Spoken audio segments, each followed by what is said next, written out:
questions for the commissioner? Jerry? I have a concern at 61 Highway and number 12 Holiday, that if we possibly that we could get some type of portion light. Because the intersection is bad that when you pull into the intersection, you kind of have to turn to be able to see the traffic way. And if we could get some type of portion light, something, be prepared to stop something that could indicate that that this intersection is because really normal people do is here in the intersection.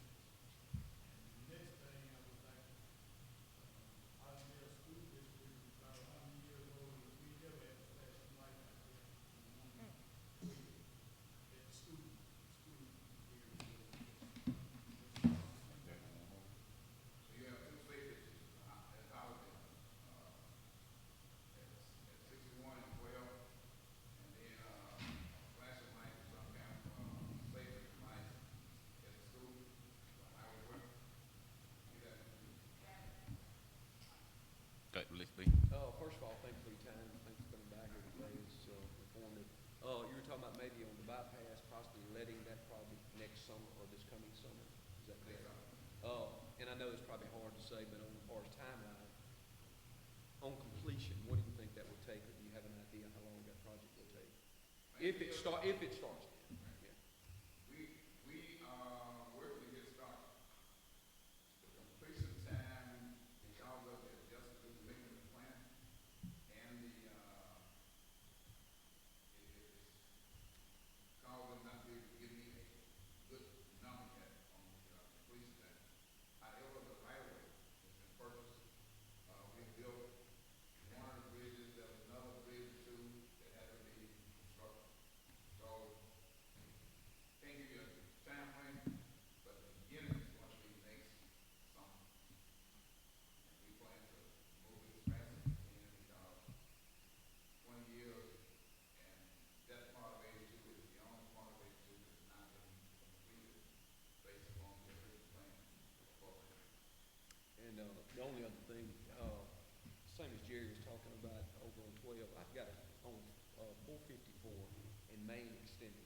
That's I've had a lot of calls right through there, coming from the casino back to Highway 1 right there, right before you get to, back to Highway 1. There's an intersection right there with Main. That's a dark intersection. We've had a lot of accidents right there. And if I'm not mistaken, I think in the past I mentioned it to Hooker or something. He said, Is that deal down in the IGL? it's what now? Is that deal the IGL? Yes, it is. Yeah. Just take a look at that maybe and see what we possibly could do with a warning light or something, or something right there. Thank you. All right, Ms. Brooks. Good morning, Commissioner. Thank you again for all your efforts you're doing. Sir, she's doing well, and I let her know you asked about her. My biggest concern, you and I talk on a regular on 4 lane and 61. What do you recommend the next step to get that particular project moved up, probably within this next legislation session? That one is a huge, and it's huge in that we did not go out fighting issues. You heard me over the years talk about generators, use money for our transportation. Because of COVID-19, we kind of shied away from that because we knew that we were being hit. Matter of fact, we Department of Transportation lost about $30 million because of COVID-19 between April and June 30th.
My other concern is I've been getting a lot of calls from more so farmers on Highway 82 across the street from, well, diagonally across the street from the Dodger Dog.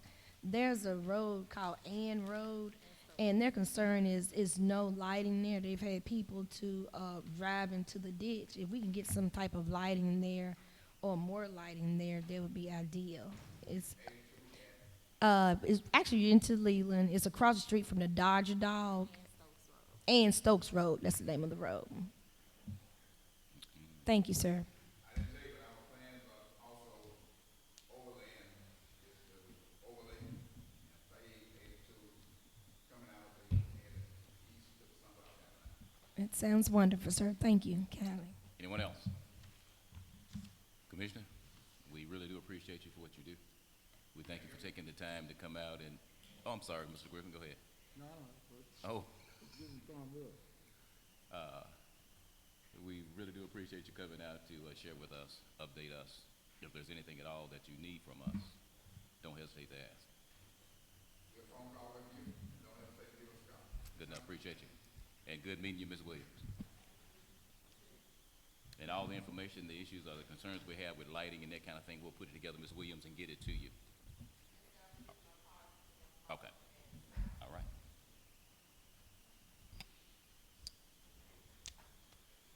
Mr. Coppedge. Thank you, sir. You have a good day.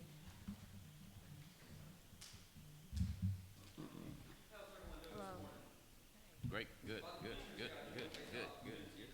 Say having someone from Delta representing the Central District is just a breath of fresh air, and we are very lucky. Hello. I have Bishop Bissett on the phone. He said he's been trying to get on for the longest. Roger's We're not working on ready that. yet. We're not ready yet. We haven't taken up a dictator. That's why he's going to get the hot spots in the whole fight. Okay. Okay. They're sending Yeah, they working on it. So I just want to thank you. Oh, you want me to Breath of FaceTime fresh you? air. You want me to I got you. When we keep y'all speak until they get the, what you want. Okay. Go ahead. It's on you, Will. Well, wait, so I want to follow, first thing I want to follow up with is, y'all remember last month, I talked about a little pilot study of the building healthy military communities, which is a DoD initiative. And Ms. Brooks was interested in that. She asked the question, how many counties in Mississippi, it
have a question, just a comment. The commercial that Mississippi Delta Community College is running about people able to work because of COVID, I think that's very, very effective. I've even got calls about how to get in some of their programs. So if you just spread the word to them, just let them know it is a really effective commercial. And Mr. Reiner, we have the money through grants to pay for workforce training through Mississippi Delta Community College and Cap Center. So if y'all know people that want a career, send them our way. Angelica Richards is the point of contact. That is 662-378-3141. Or excuse me, not Angelica Richards. She just got married. I apologize. Angelica Mode. I'm so sorry. Excuse me. Any questions for Will? Thank you, sir.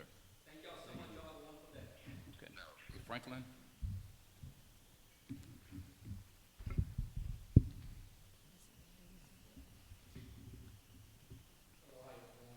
All right. Okay. I'm here with Frank. And I had a complaint that I was dealing with Justice Court. But I think I want to ask a few questions first, because someone told me that the clerks don't work for Washington County, that they work for the judge. So I'm trying to get some understanding from you guys. They're county employees.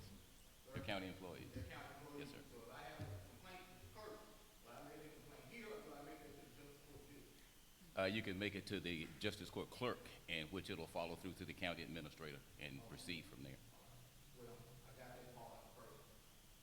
One gentleman told me this is not why I made that complaint, which I kind of figure out. I guess that's not. Sherry, you could, since you're up, it's not going to be long. Share your concern. We have our county administrator right here. Well, two, I was trying to file an eviction. They're telling me I cannot file an eviction. What now? I do not have access to the court. So I made a complaint. My wife called the county attorney, Willie Griffin. He called the clerk. The clerk let me file an eviction. They have a moratorium on eviction. I do understand. But there are rules with the moratorium. They're not just one way. There are things that the tenants have to do for me to not be able to file an eviction. So I filed an eviction. I have a court date. I come to court. The gentleman does not show up. I say I want to have a hearing. They tell me I cannot have a hearing. So I asked to have a hearing. They said I couldn't have a hearing. So that was neither here nor there. I get a judgment, which means I get the eviction. So after I get the eviction, the next thing you do is file a rule, which is automatic 3 days. File a rule. You pay the money at the court. I pay the money. Clerk called me back. We're not doing any rules. Well, I have the eviction, so I don't understand why I can't get a removal. All right. We hear what you're saying. We'll follow up. The justice court system works under the control of a, what is it, Willie, out of Jackson, Chief Justice, or what is it? The administrative office of court. Out of Jackson. That's who controls the courts in that particular process.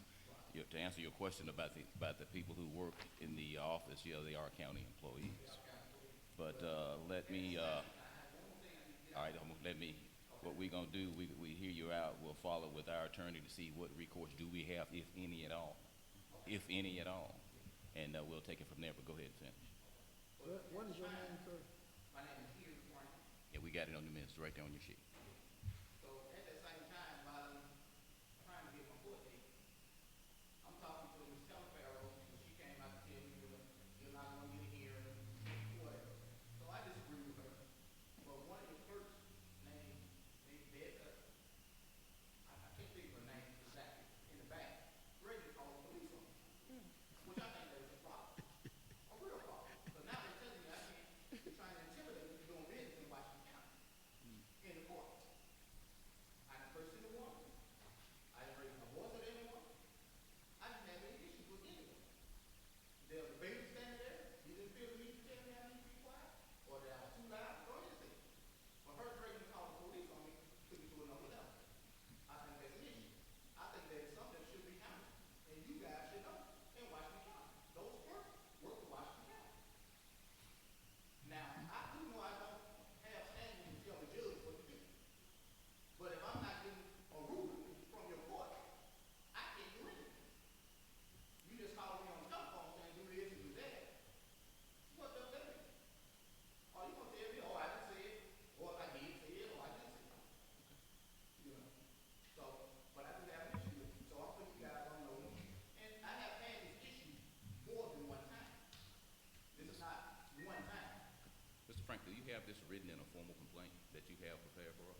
Do you have this written down in a formal complaint that you have for us? The head clerk was out all week. Okay. Do this for yourself. Document it. Oh, I record everything That you want to pass on to us. So you can share your concerns and we can stay fully aware of what your concerns are as we see what our options are. But regardless of how limited they may be, we will follow up and pursue it. I want to put you guys on record that you guys know what's going on. Okay. Because I want to bring it to you. All right. Before I take it any further. All right. Well, give it to us in writing if you would. That'll help us out. It'll be part of our minutes. I'm on the phone. Why do I need to put it right? You don't need to. You don't have to. I don't have it. No, but follow me close. In order for us to proceed, we need to have it documented. You don't have to, no. Our options are extremely limited. The justice court system doesn't report to us. But the clerk will report. The clerks are county employees. Okay, I'm not making a complaint about this. I'm making a complaint about the clerk. It helps us in writing when we go back and discuss later. We have it. Make sure that I'm getting it right. You do. Because I keep getting told different information. All right. I'm gonna give you my information. And but you need to get that document. All right. Anything else we can do for you? Thank you, now.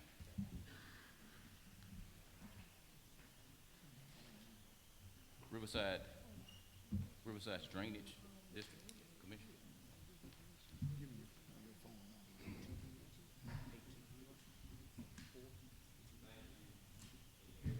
Yeah. Franklin.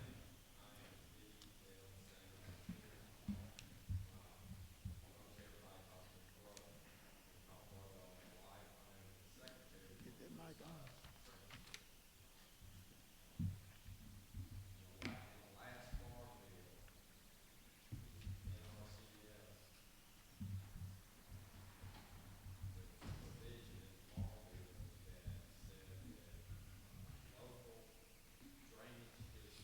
Is that mic on? 'Cause I can't. Can you speak up a little bit? Can you speak up? Is that mic on? I believe it is. Hello. Sound like good, not good. Okay, all right. In the last farm bill, there was a provision in the farm bill under the NRCS that local drainage districts could apply for grants to help with drainage. As you know, the city of Greenville has a drainage problem. And we are committed as a drainage district to try to help alleviate that problem. And I'm gonna turn it over to Mr. Burley here in a minute. He's gonna explain what we are going to try to do or do. But the deal is a 70-30 deal of grant. 70% from the NRCS, and then we have to have 30% matching funds. So we are asking from the board of supervisors, and we're also going to the Greenville City Council to help us get raised to 30%. The drainage district is committed to sharing in that 30%. We have to go all the way, we'll have to see if we can do that. The total project is $3.7 million, and so we need to match about $1.7 million. And Mr. Burley, I hope that you should have it in your package where we're looking at page number 6. I'm gonna turn it over to Mr. Burley, who is our engineer. So you haven't gone to the city just yet? We meet with them tomorrow. You meet with We them did have a tomorrow. meeting last week, and they were representative at our board meeting. We had a city council member there, we also had the city engineer there. Along with Mr. Gordon came Right. to our meeting. Did everybody get the email that came from the Drainage Commission? I thought we would have had the printout from all the documentation, plus the, that was a contractual agreement or something in it. Turn it over to Mr. Burley. Please. I guess not.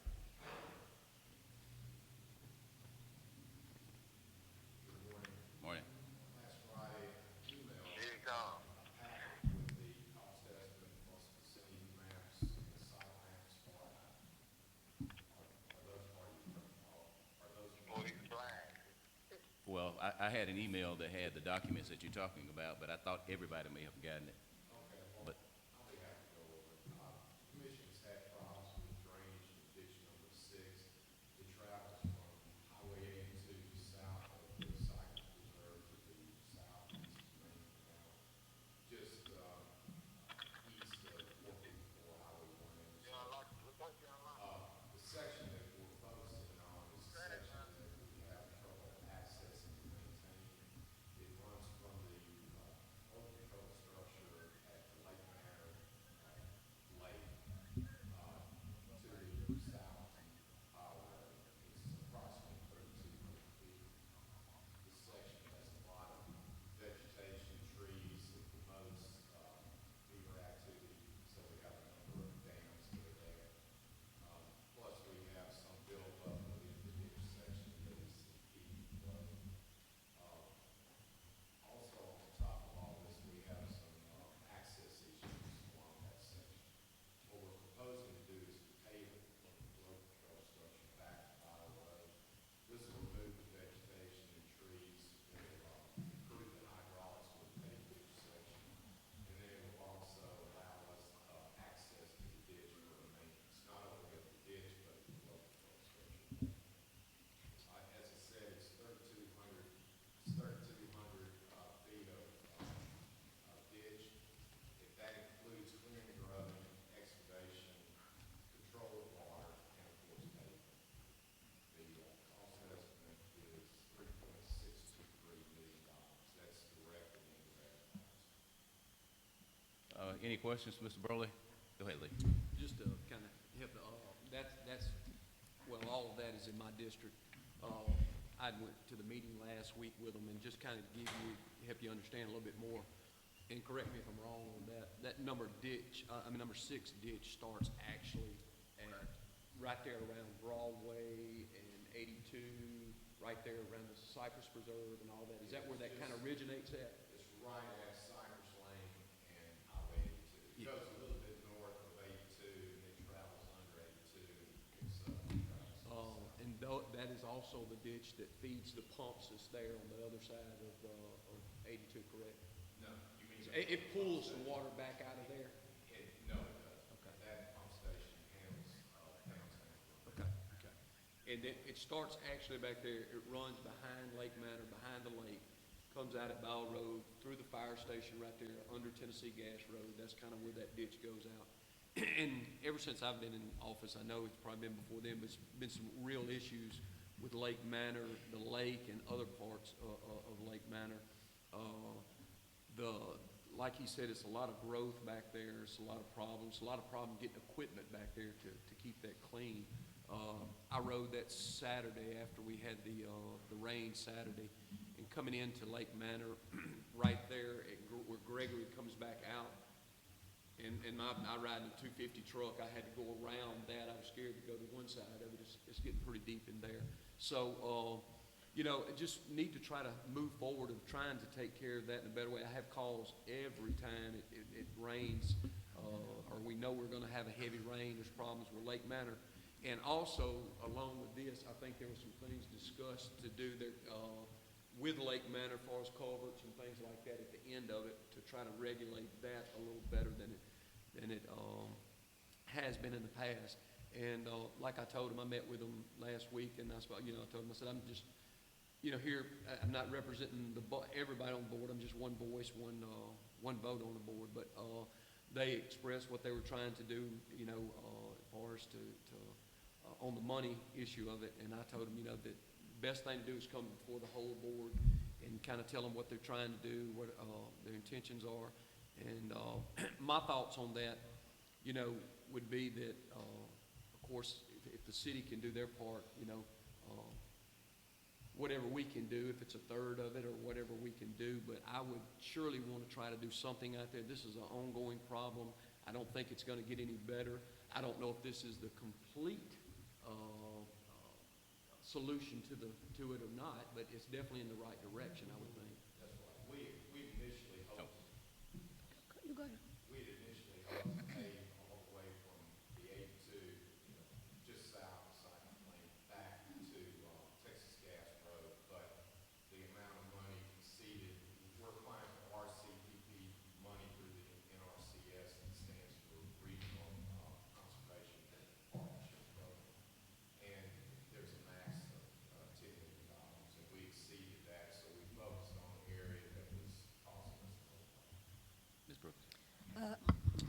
thank you for your service. I think, addressing drainage is a real issue here, not just in Greenville area, but really throughout the Delta area because of our location.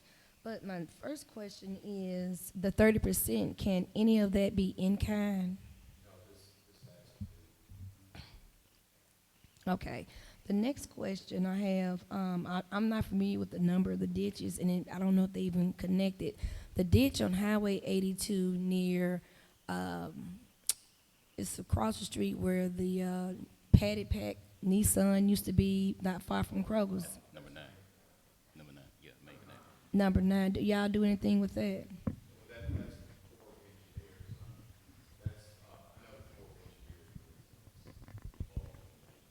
Yeah.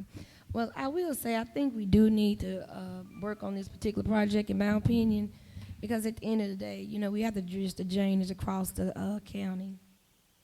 And I guess the concern would be, what percentage the city would do, and I guess we'll go from there. Attorney Griffin, does that pretty much make sense to you? Well, let me do this. Now, 100% of this project is within the corporate limits of Greenville, 100% of it. Mr. Burley explained to us the impact or the improvement that we'll see outside the corporate limits of Greenville, Well, if any. If any, please let me know. It'll help convey the drainage from Greenville veterans toward the county. That's, but all of the work is in Okay. the city. And I think a part of the conversation you all may have had when you improved the flow capacity in one area, do you consider the impact downstream? And what is that impact once you improve the drainage in this area? It's, like I said, all the improvements that are being proposed under this application are within the city limits. We're just trying to make improvements, working upstream, downstream, along the Okay. Ms. Brooks? I do have another question. So once, we get the grant, we do the repairing of the drainage of the particular ditch, will that drain, the water go somewhere else and cause flooding elsewhere if we just only repair a certain area? My question to you is, if we go in and you guys repair a particular area in ditch number 6, you're not repairing the entire ditch. My question to you is, will it cause flooding in the other parts of that area of the ditch that you're not repairing? remove obstructions within the ditch and improve the ditch so that it can be better maintained. Go ahead, Lee, I'm sorry. In a way I look at it too is that, it's kind of like a road. If we can fix a road and not have to go back to it for years, that frees our people up and move on to something else. So when it comes to the Washington County Drainage Commission, everybody in this county pays it. We have a certain amount of millage that goes to them for this.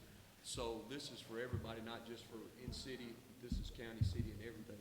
But what that does, I don't know how many employees that John has got, but, when we can fix something possibly permanent, moving down the line, that takes those people that he may have tied up on that job and moving to another job that we do have in the county and that we do have in other areas. So this affects everybody, but they've been fighting with it for quite some time. And again, this may not be the permanent fix or everything, but it's definitely a step in the right direction. And I would say, that we would need to move forward on trying to help them make this happen.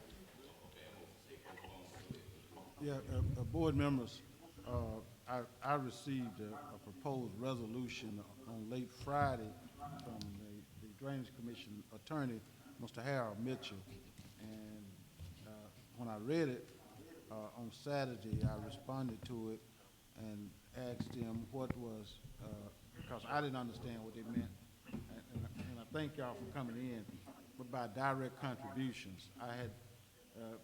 We had not, I know I had not seen it before, so now I understand direct contributions mean monetary contributions to help pay that 30%, is that correct? And with respect to timeliness, what is the time? Is it time sensitive or what? when is the deadline? It's originally due November 4th, but I believe they moved the application deadline for the application to November 3rd. Okay, Lee, I'm sorry. If we approve to do, our portion or whatever we're gonna do, if the city does not, does that just, is it over? No. Okay. Y'all are gonna move forward regardless?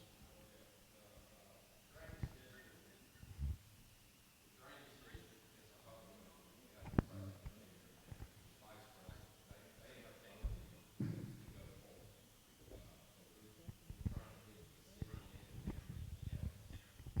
gonna call on John Wood.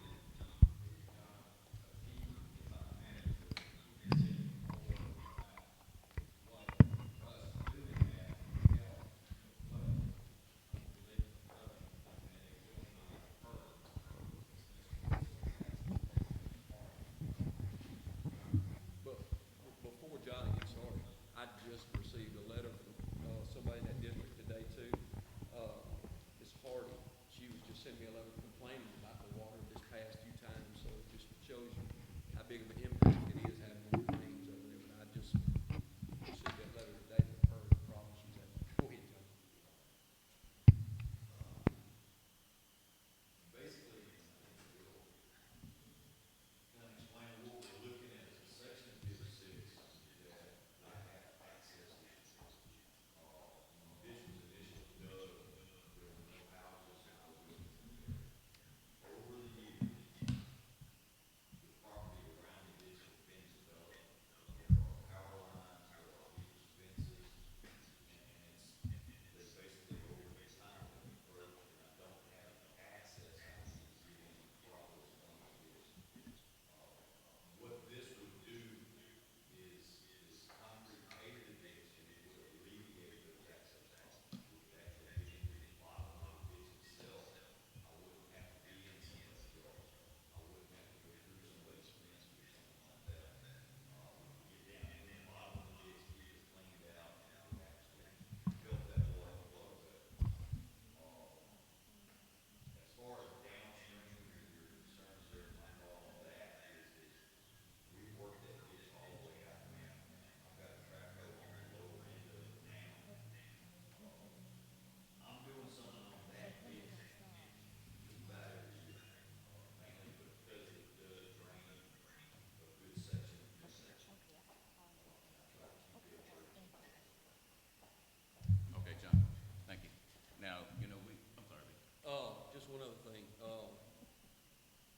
just to go back to the engineer, on those pumps, I've been told when those pumps are fully working though, some of that water that you see in 5 and other places are actually moving backwards, being pulled in there, so it's gotta. It wasn't designed for that. It's designed really, we Okay. designed it, it's designed. Wait, is that a good thing that you see it drawing back? If it's alleviating the drainage from the downtown area, the flow will reverse, go back toward the pump set. But it wasn't designed that way. It was designed just strictly for downtown.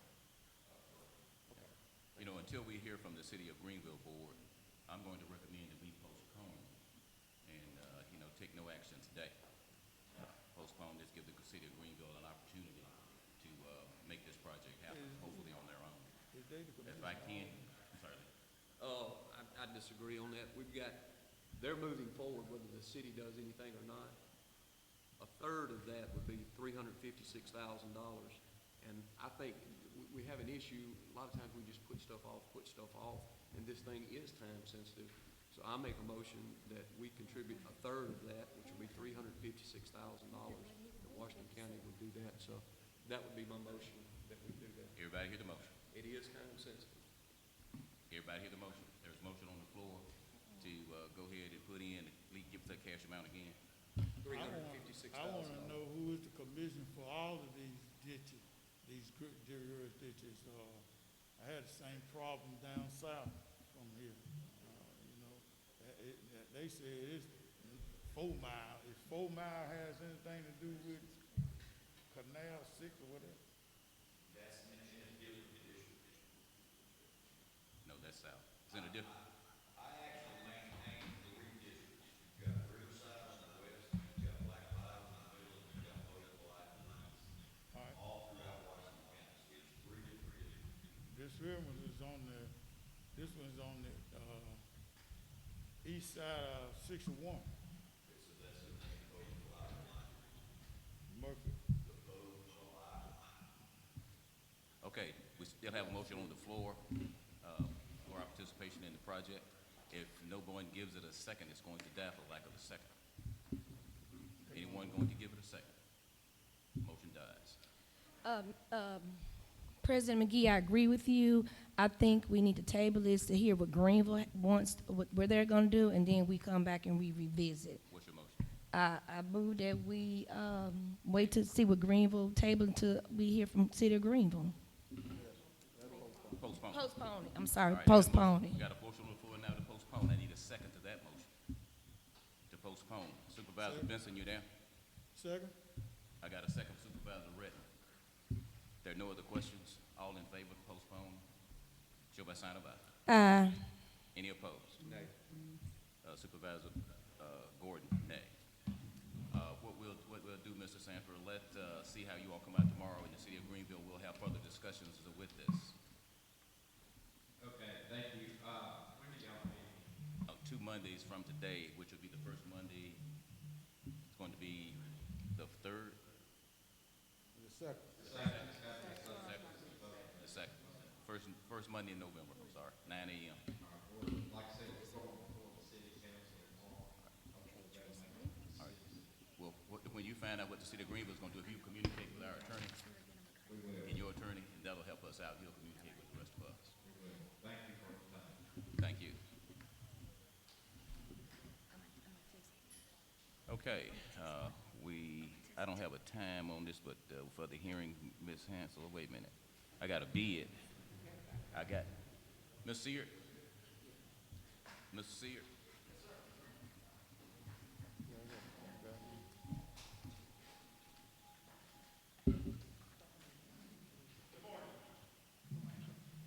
Hey. Petition, for reduction of assessment of Southern Pipe and Supply Company, was due to a key punch error. There were two items that were key punched erroneously. And this was going to reduce this assessment $516,218.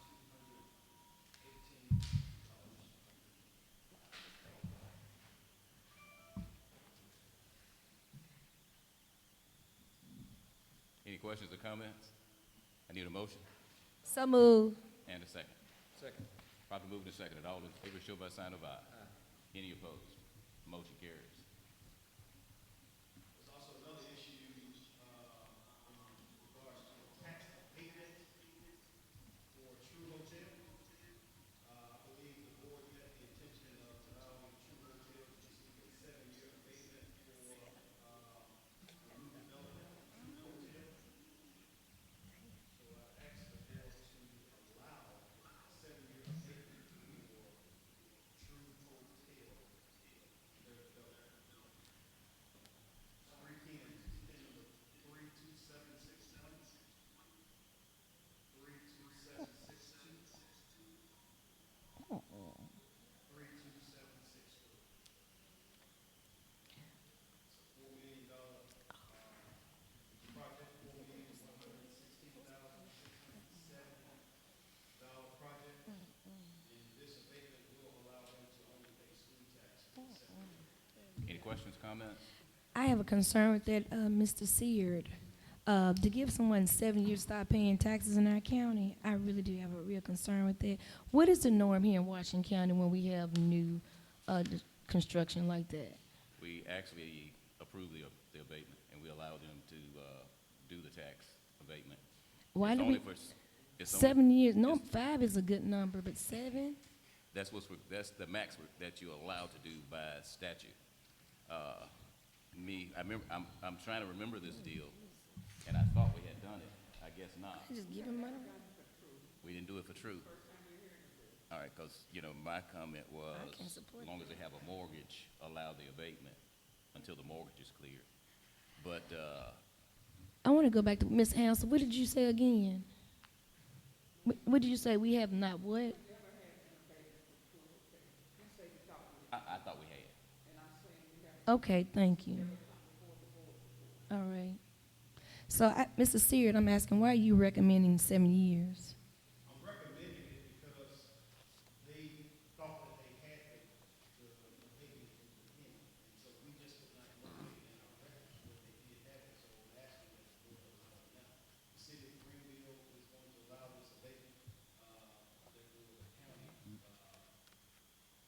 We- should allow this abatement if they can choose to. Yeah. It's an effort to encourage more economic development. I have a question. I'm sorry. There's a duty to timely apply for it. Did they apply for it? I have no idea. Because the application hadn't come before the board since I've been here. Well, I mean, they're doing it now, I guess. Where's the application? Do you have the application? I don't have the application. There gotta be an application. Well, if not, we need to walk them through the process so we can make this happen, the investments made. And, you know, hopefully, you know, we can support this investment in Greenville and Washington County. So whatever steps need to be taken to get this through, we need to go ahead and do that. Then we'll decide whether there's support from the board or not to extend the abatement. Well, I don't think it's extend, I think to give, because we've never given it to them. I mean, okay, give, extend you an offer, extend it to you, okay. What? Can you take care of that, Mark? You're just going through the same process you normally go with people who request this. So they've done everything that the other people have done, it just requested it. Am I correct? Okay, It's on file for public to see. okay. But there's, Tell them he got it. I'm sorry, Ms. Hansel, what did you say? And that's fine, but Mark is going to follow through now to get the application, we'll get it in process, get it on file. We'll make sure the attorney is involved, so we move this process down the road. the other people that we've done this, do they file an application for that? See, that's what y'all are saying, application. I didn't, No, there are I didn't say- documents, there are documents that's submitted for review called application, okay? And every last one of them, they submit these documents, normally they're prepared by the lawyers, and they submit them, and then they're filed with Maryland's office, and those, to allow this to happen. Okay, the people that we've given this to in the past, how have they? downtown grill. Yeah. The people that we've given this to in the past, how did the process go?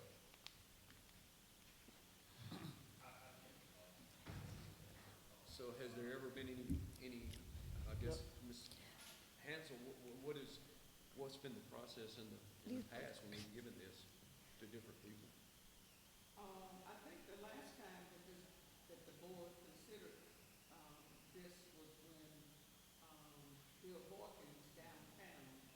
And Mr. Sear, you brought the information to the board, and I think Mr. Hawkins may have appeared at the board meeting. It was not me, I believe he had. Yeah. Right, there are documents that are submitted called the application for abatement, okay? And they are submitted and the board approved those documents. And it's for the public as well as the board to know what they approved, okay? All right, so where we are now, Mr. Seard is going to go ahead and, I'm sorry, Ms. Brooks. Now, I'm just gonna ask, normally with the abatement process, because I'm not familiar with, because in the last position I was in, we didn't grant those that easily. Do you have to advertise so the public can know about this abatement? You do not have to advertise for it, but You just have to have it on file, those documents are normally prepared by, the attorneys. the attorneys and submitted. Generally speaking, I always thought they were reviewed by the tax assessing office. Maybe so, it's been so long, I cannot recall. But they are filed with the board of supervisors. Okay, outstanding. All right, if there's nothing else, Mark, you good? You're gonna follow through with it and communicate with the attorney? And at the first meeting in November, we'll get this resolved, all right? If there are any other questions, board, on this particular matter? Ms. Seard, what else you got? That's it. Thank you, sir. Election commissioners, we don't have the election commissioners on the board, but they are here with you all. So moved to add to the agenda. Got a motion to add? Second. And a second, all in favor, show by sign of aye. Aye. Any opposed? Motion carries, that's unanimous.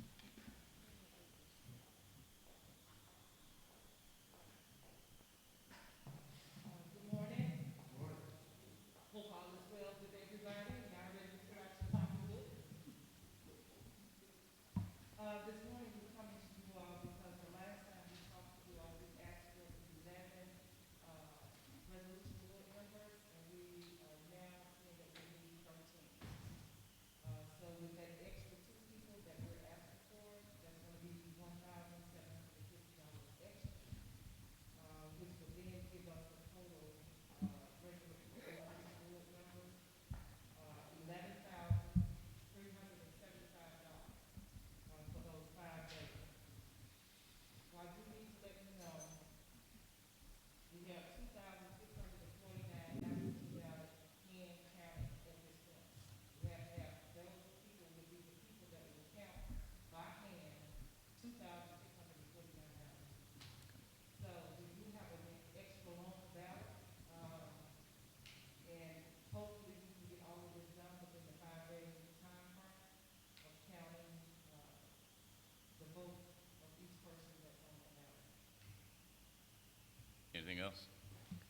Any questions from Ms.? I move that we allow the 2 additional employees to, what do you call them?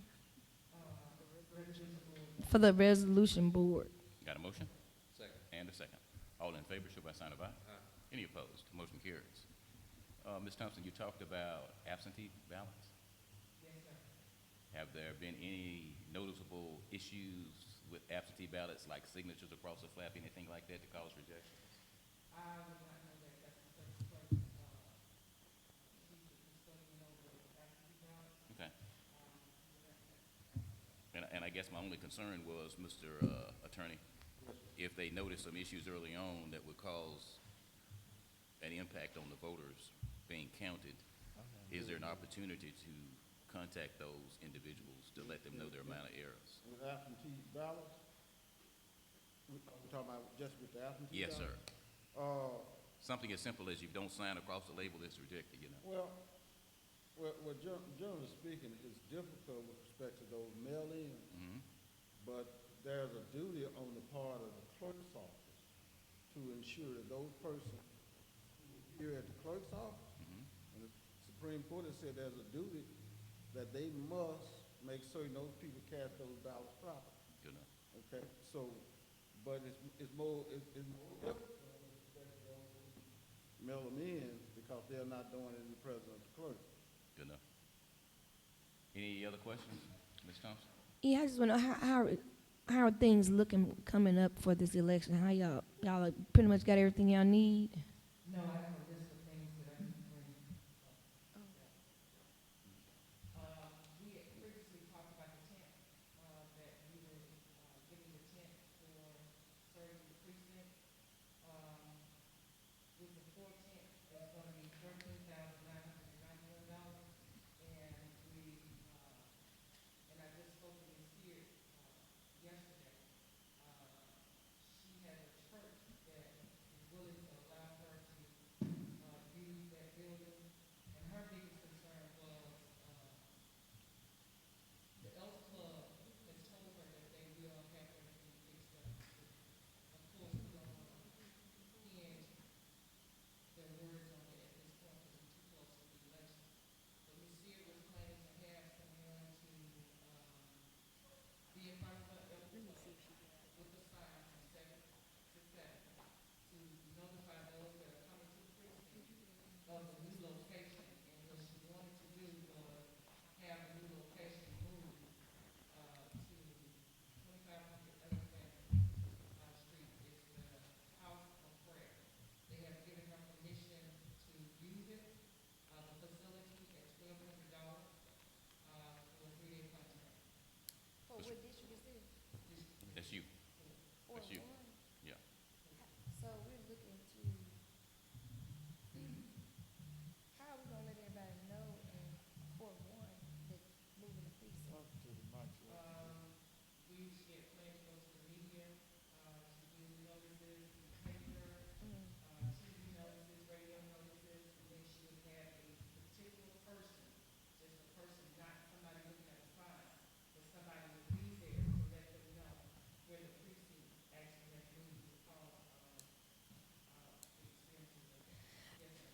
can I get finished? Oh, Laura, I'm sorry. My biggest concern is, and I know the House Fair, I mean, it's a good location as well, but my biggest concern, if we go that route, we need to do massive advertisement on television and the radio. Make it, this if the board decides to do this, making sure the citizens know about this move, because this is one of our larger precincts in Washington County, and my concern is that I just don't want to be a situation, you know, that someone's left out because they really did not get the notice or whatever. So if we go that route, we need to make sure we do massive announcements about this through radio, via Facebook, via television. Members of the board, that is a huge concern. While it can be done, it has to be done in conjunction with this board approving it, number one. Number two, because of the location of that particular precinct, I'm sure there are a lot of folks that just walk to the precinct and vote. So we got to make some adjustments or consideration for those persons who walk up there, to require them to have to walk to the house of prayers a good distance from that precinct. You're talking about the Elks Club, right? Yes, Club, Then the house of prayer. on the corner right there at College. Huh? Where is it located? Isn't it on the corner of College? I thought it was on Old Leland The Road. house of prayer was on down there. Yeah. It's about, it's more than a quarter more mile than- down the street. What about just getting a tent and putting it in the Correct. parking lot? A tent, just getting a tent and putting it in the parking lot at the Elks. The biggest concern that she had, and we all have, because through Taylorino, Yeah. I think they're trying to do, So, not panel, but it's gonna be like curtains. So the biggest concern is, what if we get a little rain? That was the biggest concern, but I have no other choice. may, My may, place is extremely small. may I finish? May I Yes, finish? sir, go ahead. And what I was going to propose, and, you know, I agree with you 100%, that's problematical to try to conduct the election there. But what I was going to propose is that the county provide necessary transportation for those who walk up there and cannot walk all the way down to the house of prayer. I think we got a duty to ensure that those persons, that's the first concern I have, are able to get to the poll, number one. Number two, and go back to what Ms. Brooks was talking about, we got, because tomorrow is 2 weeks prior to the election, we got to do a massive publicity campaign, because you can't mail it to the voters, it's too late. A massive publicity campaign, including but not limited to probably taking a flyer to each one of those persons' home to notify them of the change. I think that's necessary. It's been done in the county before, when there was a sudden change in the past. We can use county workers to get those flyers out, Mr. President, or somebody, but it has to be done to ensure that those persons are notified of this sudden change, because we're talking about 2 weeks, less than 2 weeks change.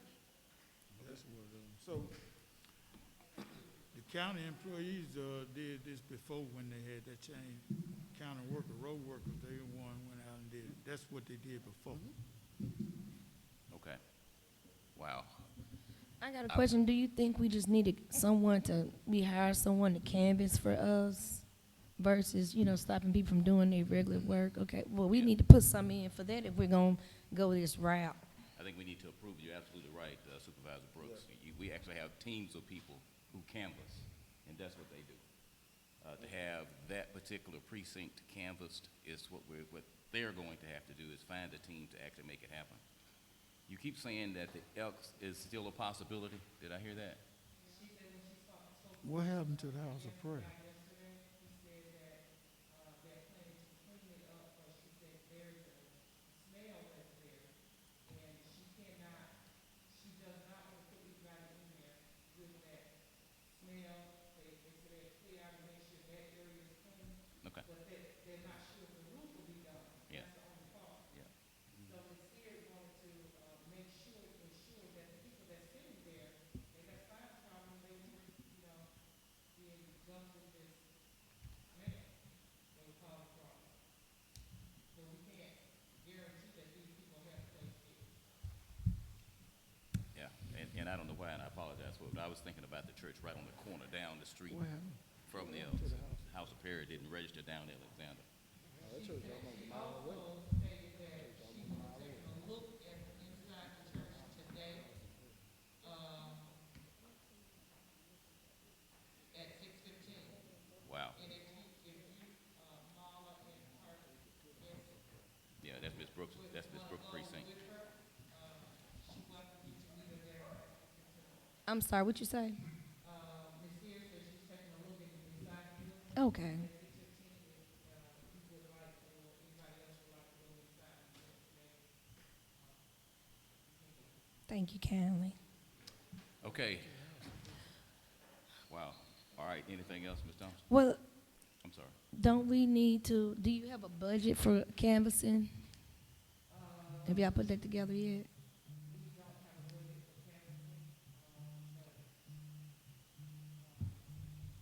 And advertising it.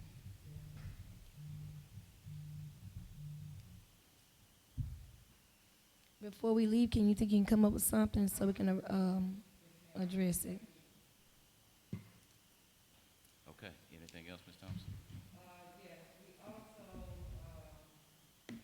requesting for some other stuff that's gonna run over the amount that has to be approved by the board. We're looking for, we have, that are holding doorbells, and, these, wireless, weatherproof doorbells, the person is outside, they're doing curbside, they can push the button, someone inside, you know that they're pushing the button, so that it'll keep down confusion where people will just walk inside the whole precinct, and people will think that they're jumping ahead of them. Because everybody's spaced out, so if they ring this doorbell, the manager and the bailiff will automatically go outside to do curbside service for them. Miss Thompson, so you know when they do curbside, most times when the manager and the bailiff go out, pretty much the procedure stops. Have y'all thought about just having getting an additional manager for curbside? Okay, good deal. Okay, good. Yeah, what's the, The next one that we're getting the, provisional ballot, bag, which is $1,516.96. And these are the ones that, that we can actually put inside of, put the ballot inside of there, that we can carry it. We also are looking for the curb, we are ordering the curbside voting sign that goes on the outside of the doorbell to say that this parking space is only for curbside people only. one parking space? Two. And that's 5896. Anybody keeping up with the numbers? cost $589. 589. Oh, for all of, all precincts. Okay. Okay, That's that makes 19 sense. times? No, that's 38 times, two parking spots. Two. You have two doorbells. I need one credit. So how much is the doorbell? The doorbells are $295.86, $14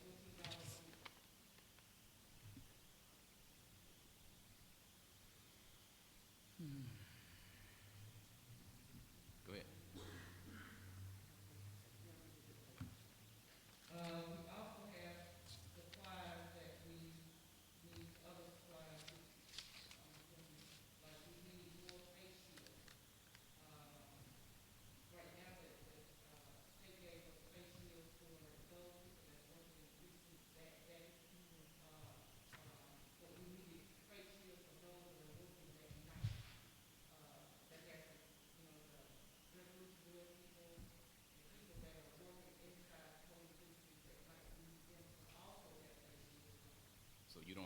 mask form, which is preferred?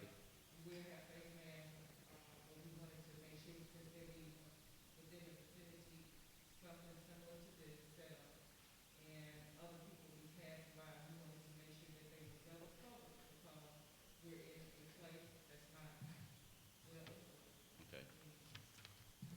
Face, yeah. Did you give us, go ahead with your list and then give us a number. That is talking about, electrical cord. We need, John can find out the electrical cord, we need tent to make sure we have the proper cord, to make sure that these machines are running properly, have the proper current coming through to run these machines.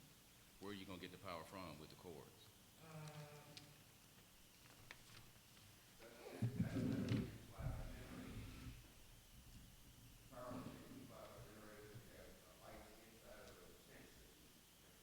How many generators do you have, Mr. Davis?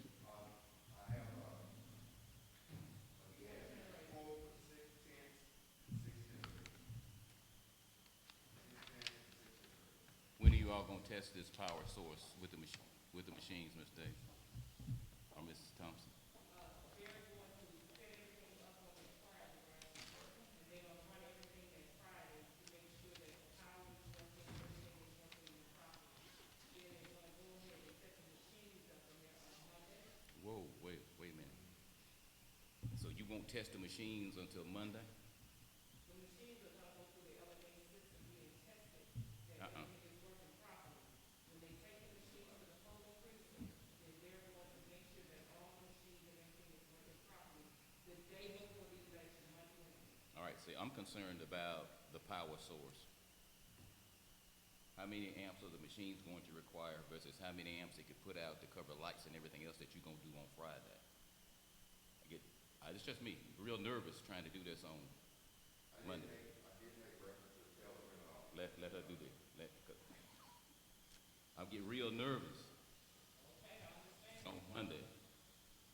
And then, you're talking about generator power. We're looking at security from Friday, Saturday, Sunday, and Monday night as well, unless you can break down, tear it apart and get it away from there. But last minute testing concerns me. Lights are going to take, I'm sorry, Lee. But if you wanna have security, I mean, we're not. All right, let's stay with the power right now, and then we're gonna get to security. Lee, I'm sorry.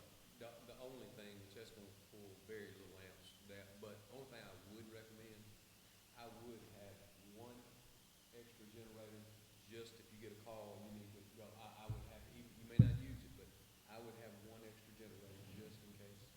But as far as the amp draw and stuff, that's not, I'd test them before then, I don't think it's gonna be an issue. Even on small generators, that stuff pulls just a small amount, but I would, and I'd have it ready, and I'd have it ready on, standby if they call, if you do have a problem. I would suggest that. I'm just afraid of mass issues with machines, power surges and memory in the machines. If you're running along and all of a sudden power drops out, what happens? Where's right? So I'm just concerned about last minute testing, but, You okay. said last minute testing. Testing, the power source for lighting, the machines, everything. What is the thing they do when they do the walkthrough, I forgot what it's called. They do, yeah, they got that coming up. Yeah, but not sitting down in a tent, in a tent in a field.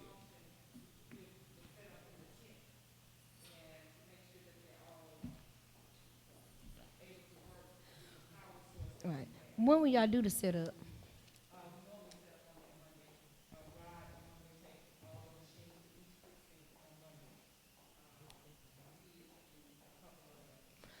One other concern, when will the tents arrive?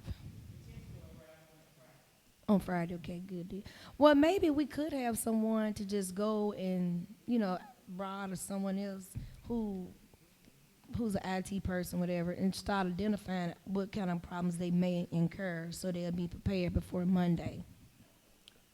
Oh, I'm sorry, Lee. And one other thing I might suggest, is for how sensitive those, the voting machines are, and they're not very expensive, I'd put a surge protector on each generator, because things that can be an issue, but and they're not very expensive. And you probably can buy them local, maybe someone, if not, maybe go to Jackson, someone get them, but I'd put one of them on each one because those voting machines may be real sensitive, anything like that. Now, Mr. Davis, this is a question for you. If you're going to have the tents and they're going to be sitting out just outside of a established polling place, you don't have the opportunity to get power from inside the polling place directly into the tent to make sure you have a consistent power source.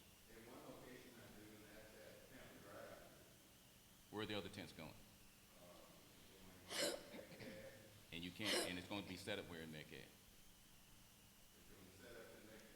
Where's it going to be set up, Ms. Thompson or Ms. Sturtevant?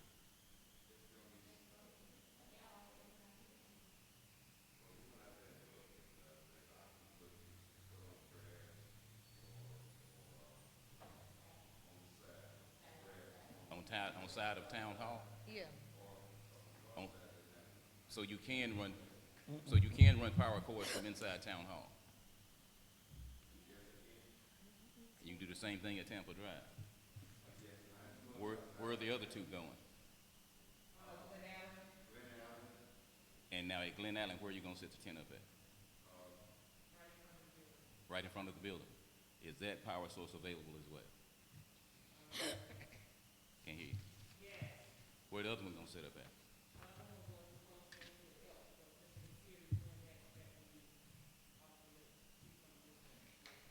All right. Anything? I'm sorry, Lee. I'd suggest one other thing, if you come up running power supply from that, don't get those cheap cords, get you a heavier duty cord. And, like I said, they're cheap, that long length, you'll have some issues if it gets heavy duty cords. If there's nothing else for Ms. Thompson, you got something else for us? Right, now we have a number we have to go ahead and approve for these purchases. 50,000, how much it is? I need a total. You have one for us, Ms. Thompson? Total expenditure you want approved today?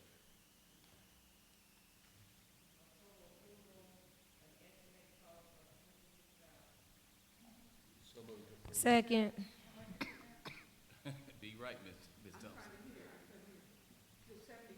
20. 26.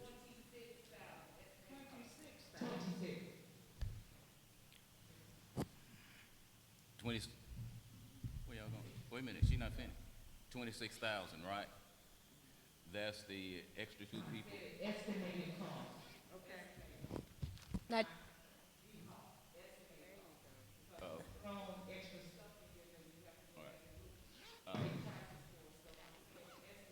Yeah, can we just do 30? I agree. Can we just do 30? Not to exceed 30. Oh, I don't want to say that. We're going to do 30? Wait a And of minute. course, No, we also got to deal with the advertisement and the canvassing, and 35? I think we should go to 35. Okay.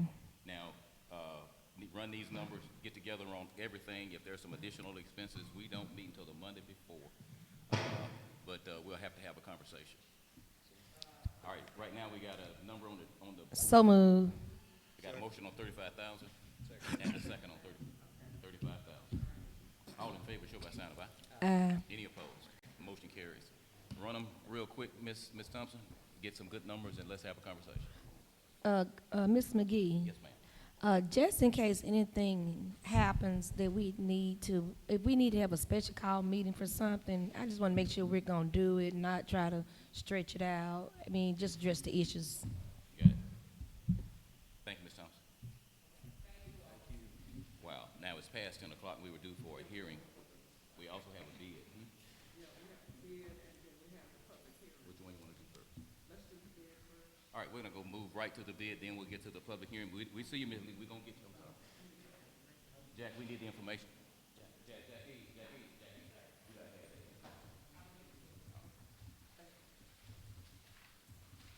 Board members, this is bid file 2003B. This is a notice to bidder. This is, the bid for the agricultural, do some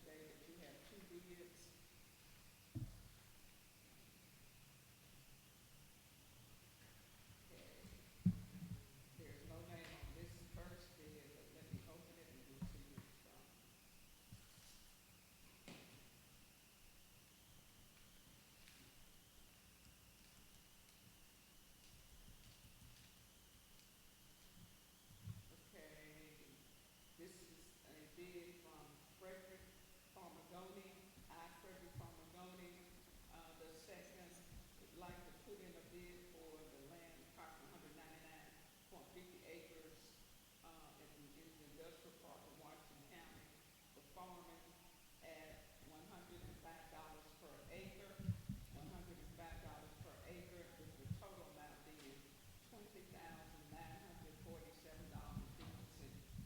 This comes from, Frederick Farmer Zoning, Olmec. That was 20,000 and what? $20,947.50. Ms. Harrison, I have a question. So this bid, is it for a year or it's annual or what? This is a bid.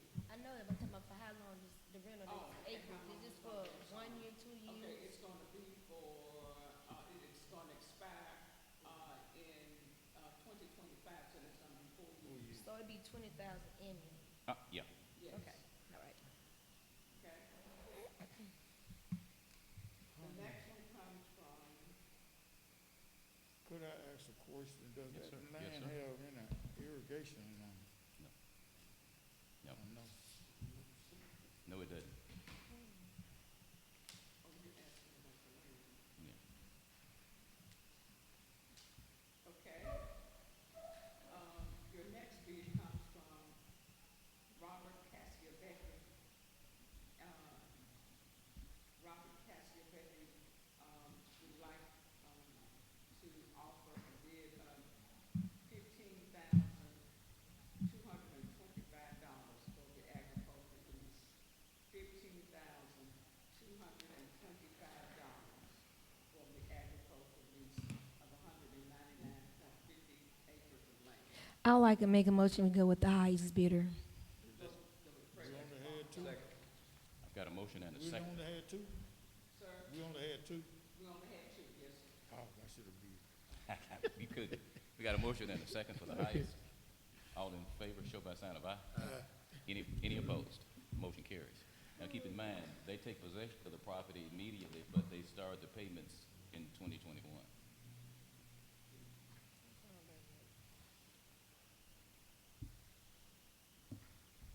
Okay, are you ready for, Yes, ma'am.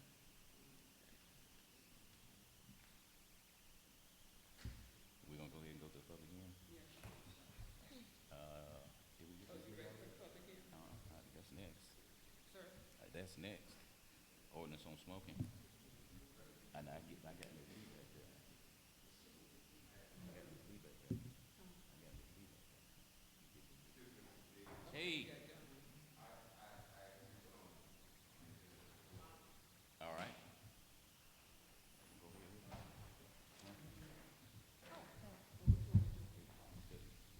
I'm gonna get Ms. Lee and then we'll get you. Okay, you're, Don, come on. Then we get Ms. Lee, then we'll go to the public hearing, as long as we don't go early. You're not gonna be long, are you? I have here, two quotes for the HVAC building. Go ahead. Demolish the HVAC building. Have you turned them in, or are you holding them? Have you turned them in, or are you holding them?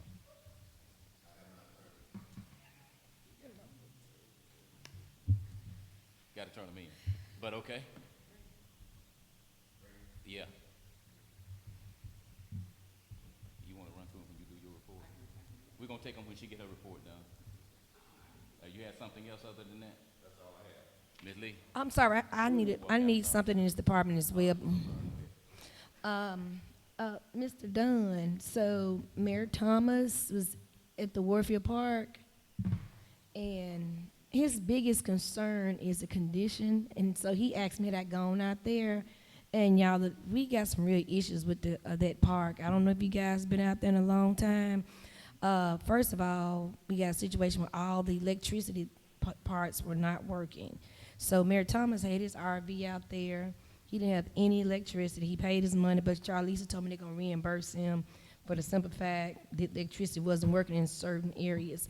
But the other concern, the bathrooms, the water's not running out there. It's really in a bad way, and we're gonna have to either get some additional assistance up there to clean that up, because it's just, is inhabitable. And the concern is, Mayor Thomas was saying to me that he was just embarrassed because it was people from Florida there. And truth of the matter, I hadn't been in that park in some years. And in my mind, I'm just thinking about what I remember seeing. And we got to do better for, with our parks, because that's a representation of Washington County, there's a representation of Mississippi, and, that's just not acceptable how the park is looking now. And if we're gonna try to rent out and, that's a form of revenue for the county, clearly we got to have electricity and water, so people can't use the bathroom. I mean, it's really, really in a bad way. And maybe other board members need to go and look at it. I know this in your district, Gordon. Have you been out there?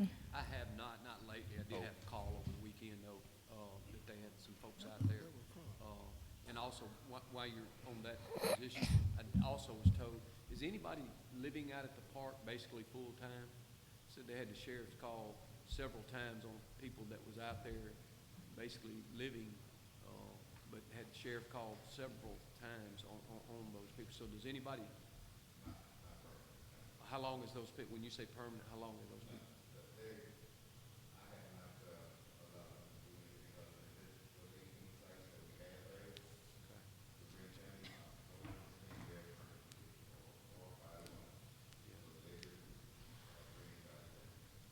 But I did have some concerns over the weekend also.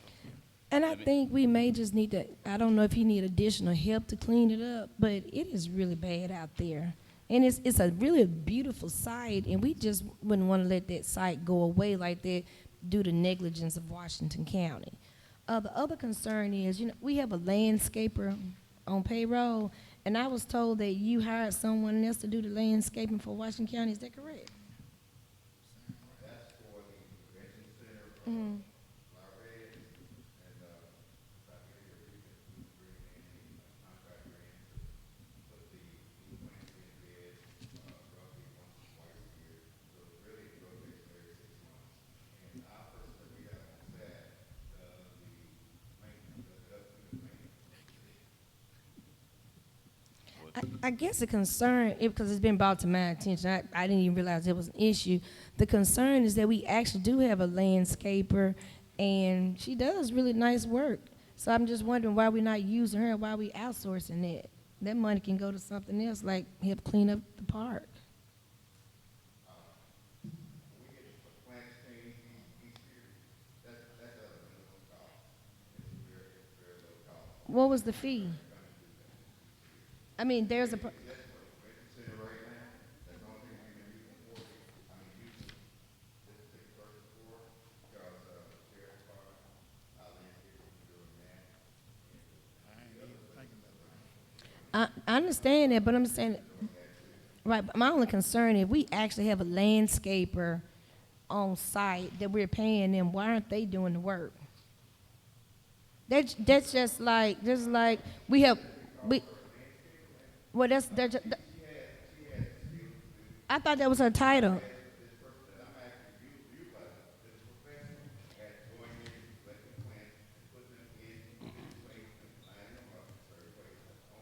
Mr. Davis. Mr. Davis, from going forward, use the resources you have on staff. Simple as that. All right. Go ahead, Lee. Getting back to the power and stuff out there, how many sites are there total out there? Ooh, 140.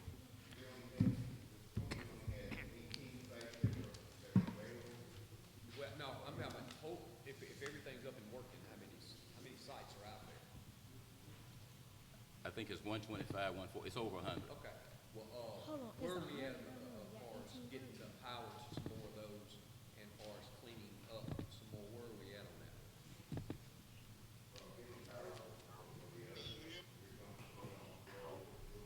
But he has to mute it at home. He has to mute it at home.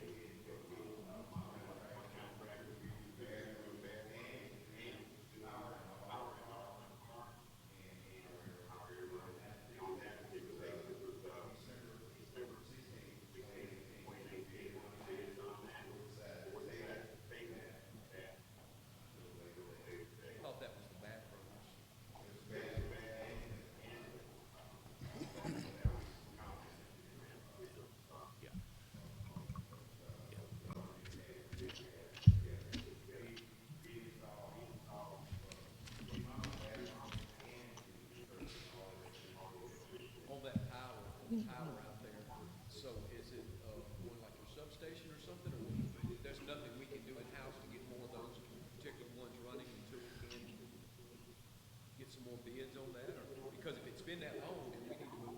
Yeah, we probably gonna need to rebid it.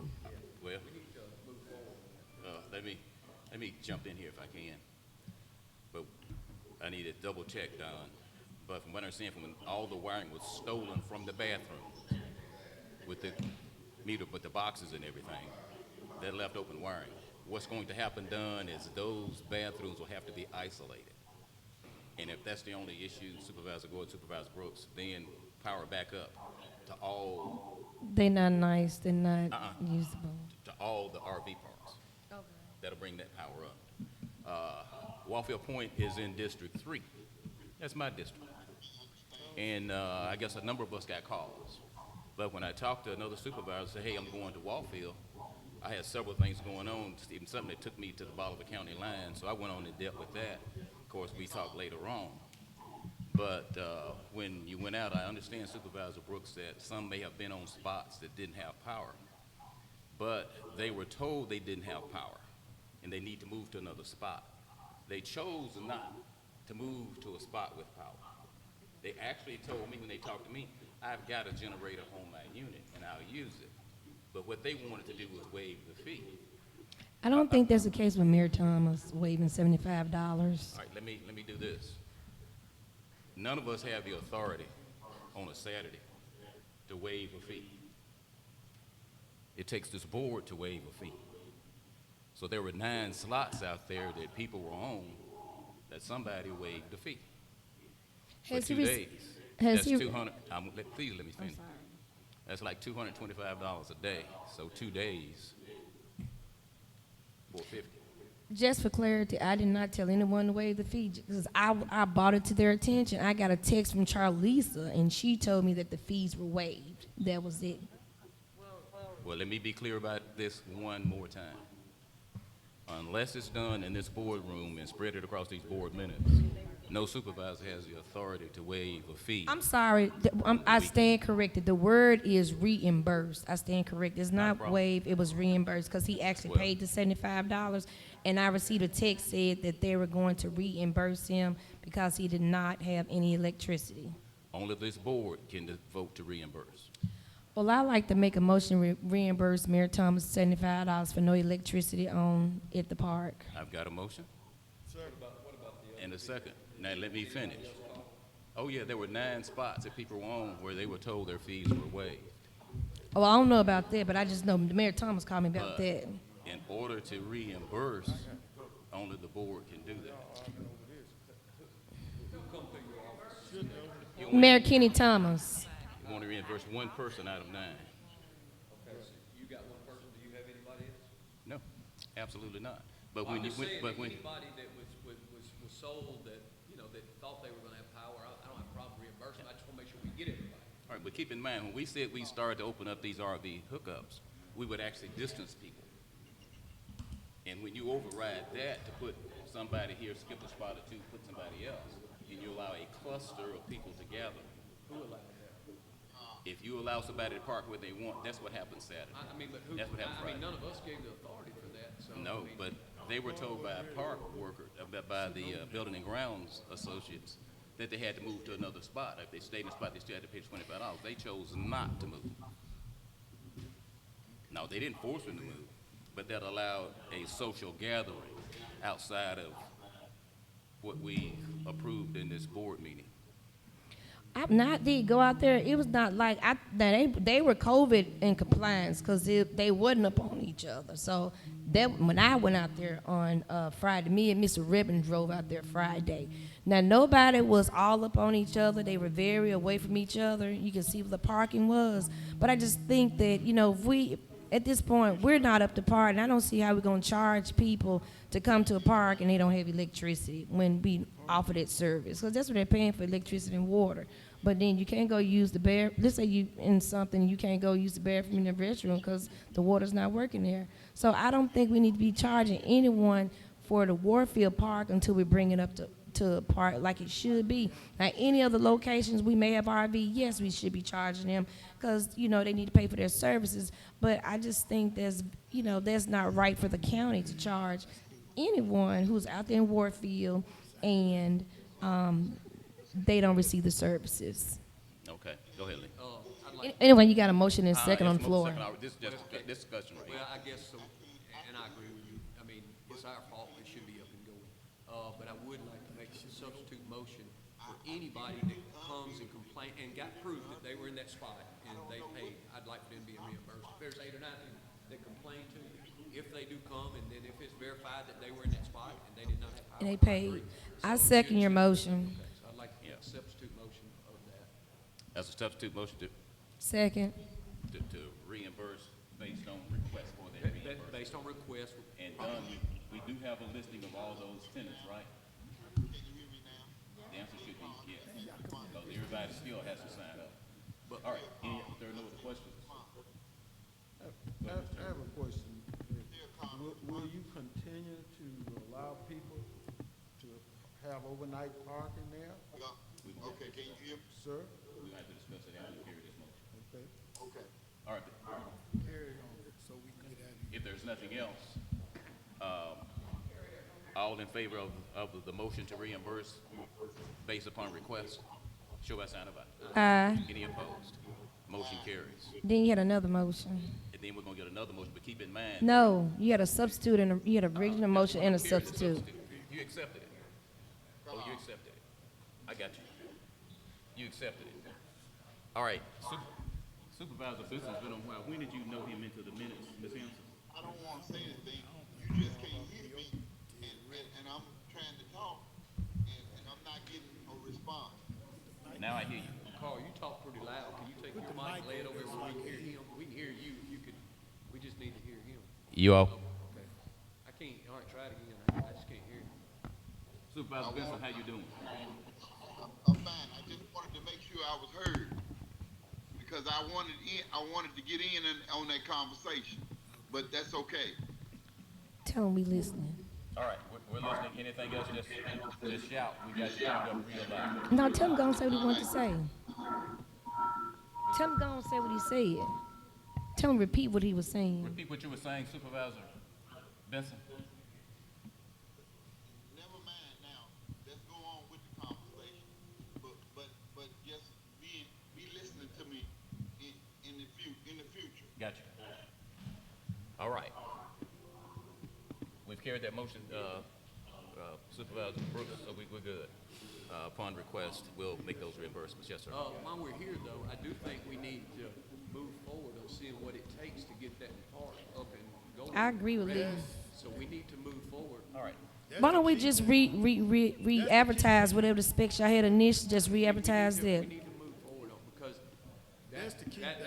I remember now, Don, because that was brought to us, and we did table that. That's That the has key been some thing time is ago. Is that your motion? Yeah, I make a Second. motion that we move forward on, We well, I probably guess gonna, we need to see what's going on out there first, but we need to, I guess, do y'all have, can you look at the electrical stuff out there? Can you go out there and see what's going on?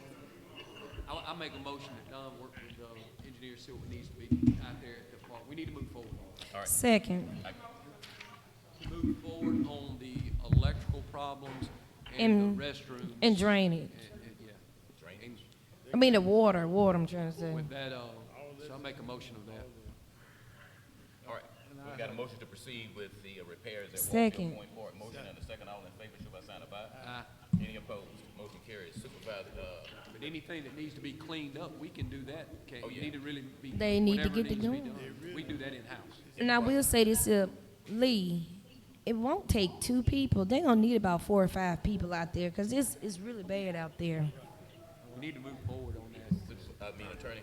I have a question of board members. Is it the will of the board to allow persons to rent spaces or utilize the park before you bring it up to park? Lee. Where you do have spaces out there that are working, some parts of it, they are clean. It is a nice time of the year for people to be getting out. I don't have a problem leaving it open, but we don't need to let people go into places that's not working, that's not operating. We got 18 slots out there. I think we need to utilize those slots. So I don't have a problem with leaving it open, but not letting people use the sites that are not operational, that does not have power. Okay. I agree. We do have porta johns out there. You look bad And we'll out take a look at there. that, but you're right, the bathrooms are down. We'll do what we can to get more power up. Yes, it does need to, have more work done. No, two people's not enough. And, we've had that conversation. We'll probably come back to this board to ask for an additional 2 more head count to get it to 4 people out there. But keep in mind, where we are in the season. But Well, we'll work it out. we could do that, just do it temporary. It wouldn't be like a Seasonal. full-time, seasonal workers. Well, then, if we're talking about, why don't we just go on and deal with it now? Motion. So moved. We hired 2 season workers for up until December, I guess. Don't limit it. I got two seasonal workers. That's a motion. I need a second. Second. But don't we have to have a time frame when we do seasonal? I'm Only just 6 months or asking. less. Just something Okay. temporary to get them up, to get it up and going. Work and get up and going. Okay. Yeah. We didn't put a limit on it. 2 seasonal workers. At what rate? Yeah. All in favor, show by sign of aye. We didn't give a rate. How many we gonna hire, man? The, rate the county, minimum wage, the county wage. $12. Start at level. Yeah, started. Start at level. Okay, this All time. right, you got a motion second.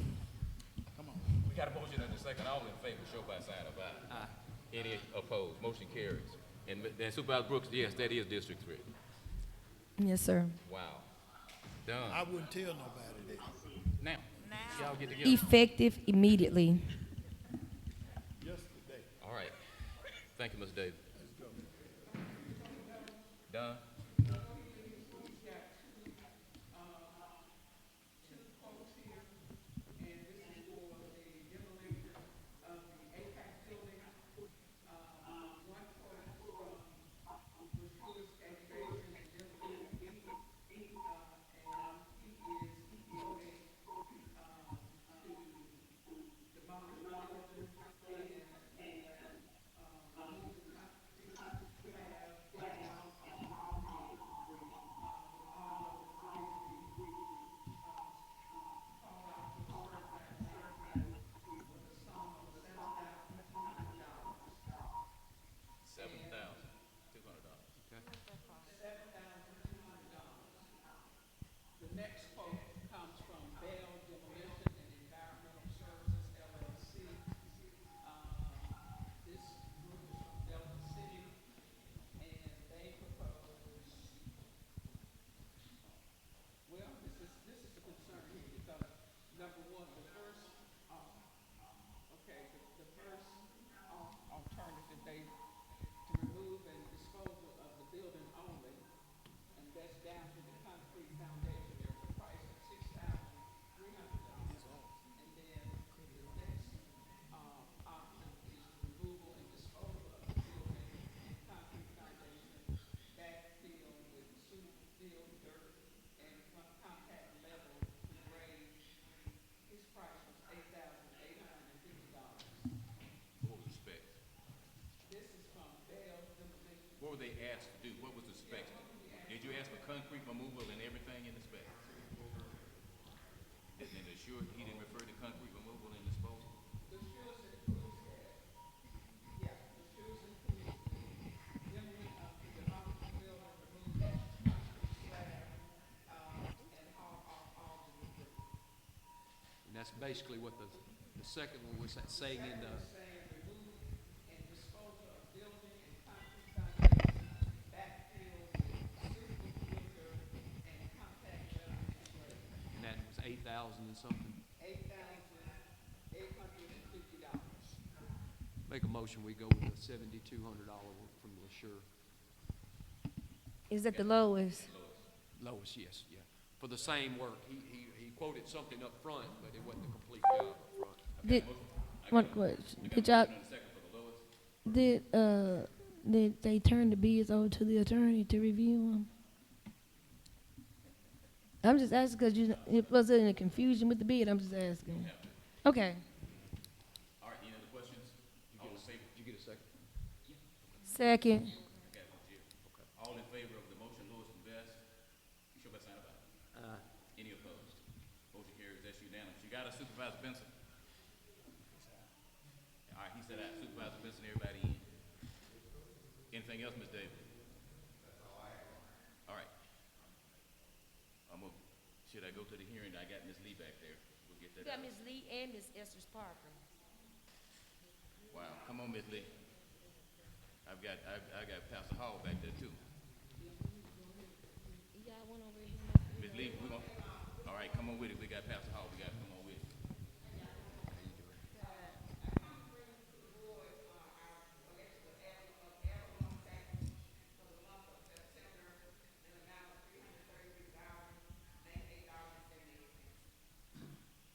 What, motion, question? I move to accept her report. I got a motion for accept Second. and a second. All in favor, show by sign of aye. Aye. Any questions, comments? No nays? Unanimous. Thank you, Ms. Lee. I think you're gonna get a nay on trying to give us some. No, okay. Now, what we're going to do now is go to the public hearing portion. If that's What about okay. Miss Estes Park? You got another person out there, the circuit clerk.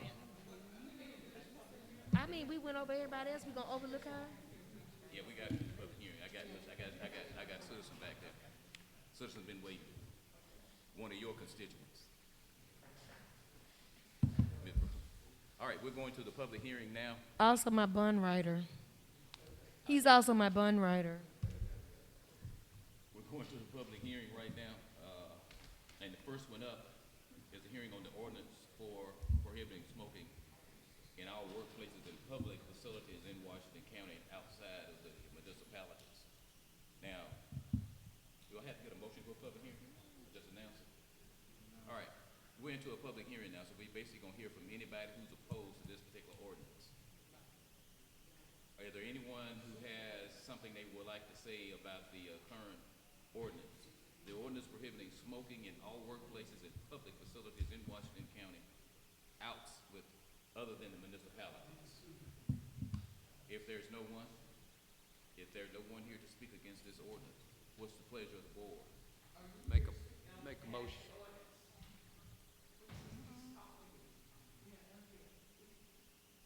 It's too late. Won't be no 15 minutes. This is about the smoking ordinance. Yeah, number 9. You live inside the outside the corporate limits of Greenville and everywhere else. Good morning.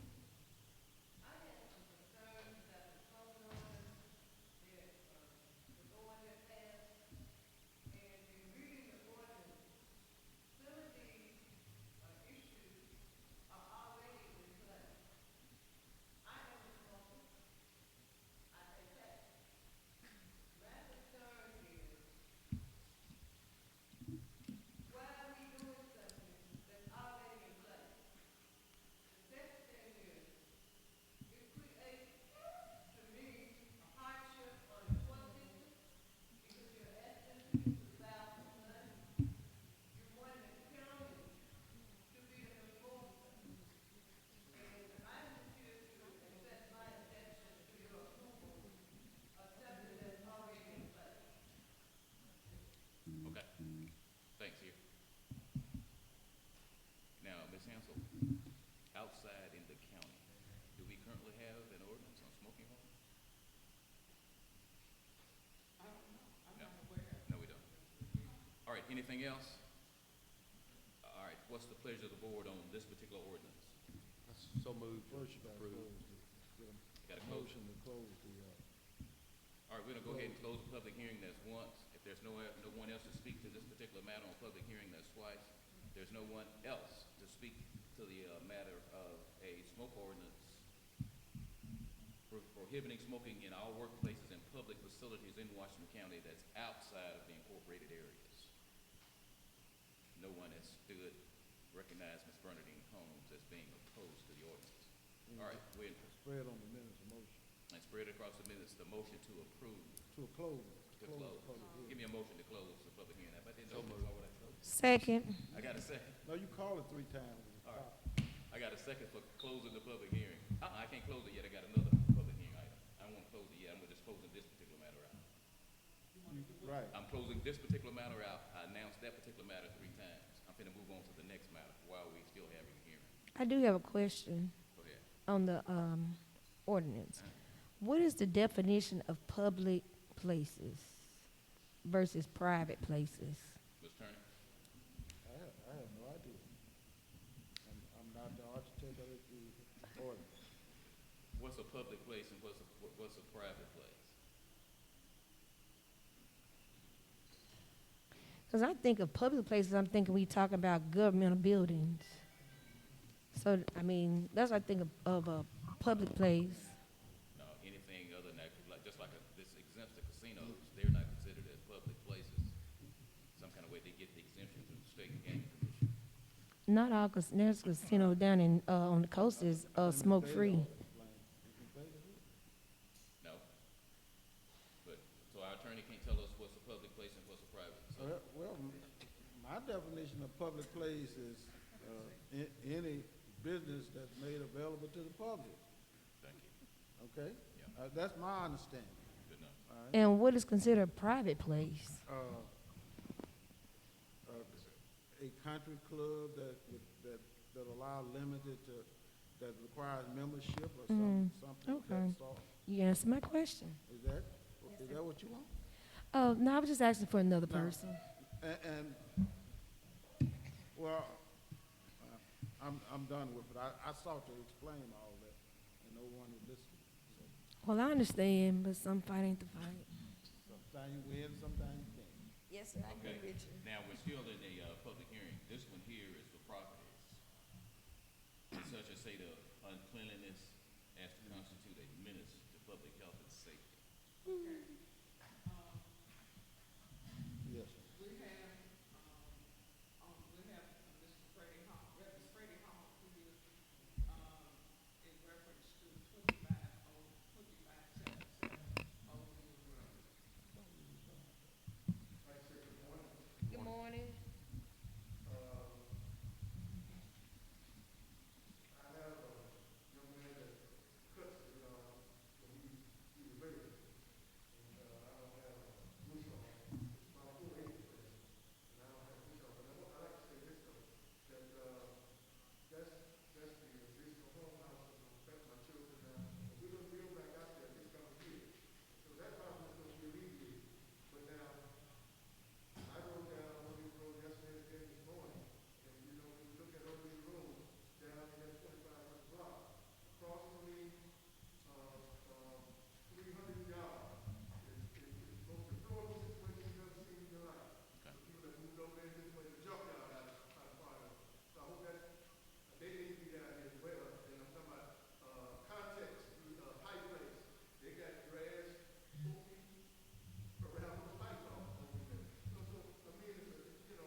We actually have a lot of teeth. This is the first step of the process. And if you notice, Mr. Hall, your property is not the only one on the list.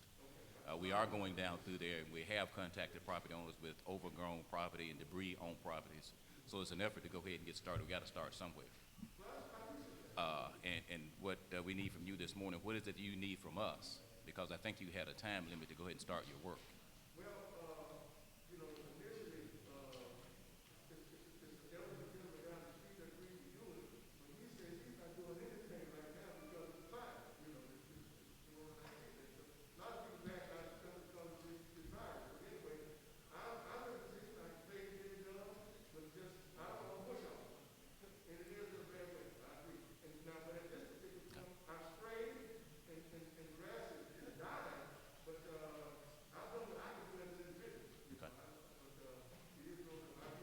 Okay.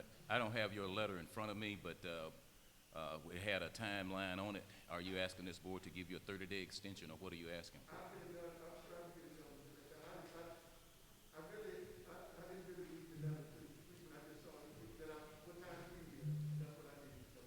Say, all right, Ms. Brooks, give me a motion for 30. I'm going to be given an extension of 30 days to clean this property up. Second. I got a motion and a second for 30-day extension. All in favor, show by sign of aye. Aye. Any opposed? Motion carried, that's unanimous. Thank you, sir. If you need anything, don't hesitate to call your supervisor. All right. All right, in the public hearing is, Mr. President, you have here, according to what more? was provided to me, you have, Sherry Joyner. I think we need to go through them. Go through the list? Yeah. Yeah. Let's do it. The board doesn't have a list in front of them, so you'd have to read it off to us. Okay. Sherry Joyner, Highway 1 South. Joe N. Reed. Give us a Can we do location one of Highway individual and South, just gonna get so we know finished? where it is. Supervisor Benson, can you hear? All right. Where your mic, Miss Hampson? She's calling off the list of the dilapidated properties. Okay.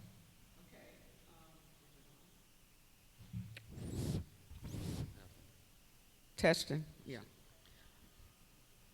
Okay, the next person is Joe N. Reed, 2581 Old Leland Road, and this is for overgrown lot.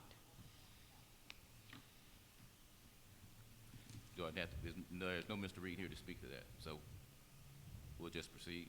Okay, Can't- the next person do is it. Anthony Donegan, and this is for an overgrown lot as well. The next group, Where is it? it's 260 Wilmot Road. All right. What was that, Ms. Brooks? Are we gonna build it all at one time? Okay. Wilmot Road? Okay, yeah. Yeah, 260 Wilmot. The next one is Mississippi Action for Community Education, and this is on Dykers Road. What's wrong with the property? Overgrown. The property's overgrown. The next one is Lonnie Braxton Estate, Leola Circa. That's my district, I'm familiar with that one. And this is an overgrown lot and dilapidated structure. Right. Right there in that circle. In that So we're gonna tear down and. The next one is Billy E. Williams, 2556 Old Leland Road.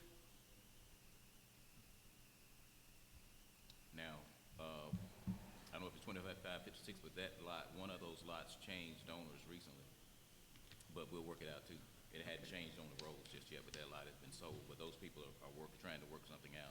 Okay. But Ms. Moore will get with them and we'll get it, as soon as you get the books updated, we'll keep that process rolling. But now keep it in the system. We don't want to take it out, we want to keep it moving. The next one is Lorene Maybell Arcola. Tommy? That's you. That's Lorene Maybell down in Arcola. What's the address, Ms. Hampson? I don't have an address. Not an address on her overgrown lot in Arcola. Just need to be aware of it. You'll see it in the minutes. The next one is Joseph M. and Don Ponder, 97 Pogue Road. Pogue Road. Oh, that's way out there.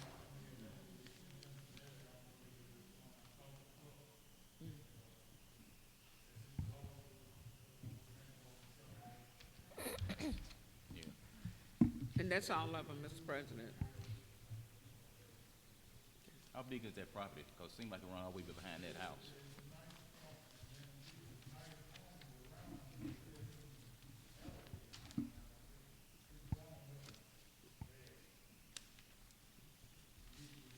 All right, we'll keep it moving, keep it on the list, keep it moving in the process. That's it. All right. Okay, I just spoke to a board member from Mace, and they said, would you give them a 30-day extension, and they will have the property cut on Dykers Road. Dykers Barbara Road. Brooks, board member of Mace. Dykers Road. Yes. Yeah, Dykers Road. 30-day extension. So moved for Mace. We're gonna get them all with your extension. I got a motion and a second to approve the process with the extensions on Old Leland Road as well as Dykers Road. So moved. I got your motion in a second. All in favor, show by sign of aye. Any opposed? Motion carries. That means everybody else stays in the process on the timeline, and we'll make sure that Ms. Moore knows it and continues to, stay on top of it. If there's some properties in your district that were not on the list, please get them to Ms. Moore so she can start working on it. Ms. McGee, what is the next process after this board meeting, since we went through this process? For that, they already have a timeline. The ones that you're giving an extension to have an additional 30 days. There was a process where she go through, they've gotten this public hearing, and when she comes back, she'll ask us to go ahead, ask us for approval to go ahead and cut those properties and have that property assessed at the next hearing. And assess it to them and have it assessed. She'll do it at the next meeting. What about the ones that we, demolition? Oh, same thing. They don't bid it out? Well, no, we normally have our county crew go in there. Oh, I'm sorry, we got a county queue, I stand corrected, okay. Yeah, no, our county crew go in Alright. and take it down. But the process will continue to move on with the exception of the 2 30-day extensions. Okay. All right.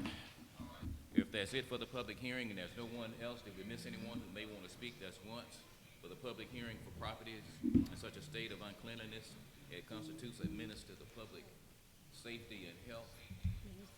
If there's no one to speak to these issues, we will go ahead and close the public hearing portion of this meeting. Motion. Second. And second. All in favor, show by sign of aye. Any opposed? Aye. Motion carries. Okay, public hearings are done. We get the request through the administrator and the bonds through the clerk. Right now, all right, Ms. You didn't carry the vote on the smoking ordinance. You didn't do that. All right, smoking ordinance. I got a motion to approve. Supervisor Gordon, I got a second for approval on the smoking ordinance. I can't hear. I got a second, Supervisor Benson, on the smoking ordinance. Supervisor Benson. All right, all in favor, show by sign of aye. Aye. Any opposed? Motion carries. That's unanimous. Okay, so unanimous vote. Yes. All right, going county administrator, Supervisor Benson. What do you have, Ms. Esther? Yeah, I'm gonna do her amendments. Oh, nothing. Good morning. Good morning. We have expended 6.8% of our budget through October 19th compared to a plan of 8.33%. Our receipts deposited October 6th through October 16th total $836,746.22. I am requesting board approval of our claims docket totaling $716,743.78. Motion So moved. and second. Second. Well, Supervisor Benson gave me a second. Thank you, Benson. All in favor, show by sign of aye. Any opposed? Motion carries. Requesting payment to Mississippi Delta Community College for $25,000 of the approved commitment from the Board of Supervisors of $100,000 for the Career Technical Training Facility at the Greenville Higher Education Center. Everybody remember that? Well, you said $100,000? No. Commitment, that's the total. They're doing it in installments. I have a No, question. but I thought it was more than $100,000 for the center at the. I'm good. When was this approved? This is for the Voc Technical Center that'll be built at the GA. Right, but I'm Is that saying, right? when was this approved? It was approved. Last year sometime? They applied for it for a couple of years and wrote it and they would get it. They finally got it. But it was contingent upon. Whatever it is that's over the grant.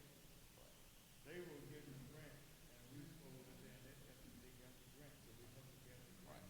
This is matching, this is matching to the, because the city was doing some, we were doing some. Yeah, it was a bigger number than what I'm hearing, but it was contingent upon their approval in the state legislature for funding. Once they got that state funding, then we said we would put in along with the city. And this is a portion of that commitment to building a technical center at GA. Did I carry the motion? No. All in favor, show by sign of aye. Aye. Any opposed? Motion carries. Sorry about that.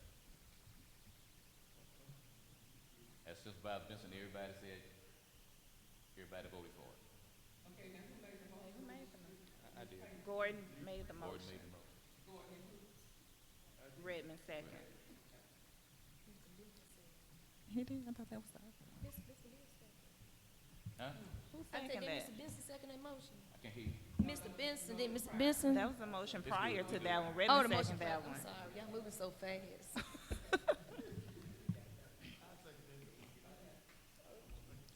Requesting approval for the county admin office to purchase a vehicle under state contract in the amount of $34,359. Nay. Any questions or comments? How much is it again? $34,359. I left the paperwork over in your stack. It's in your, stack, Ms. Council. What are you gonna use this for?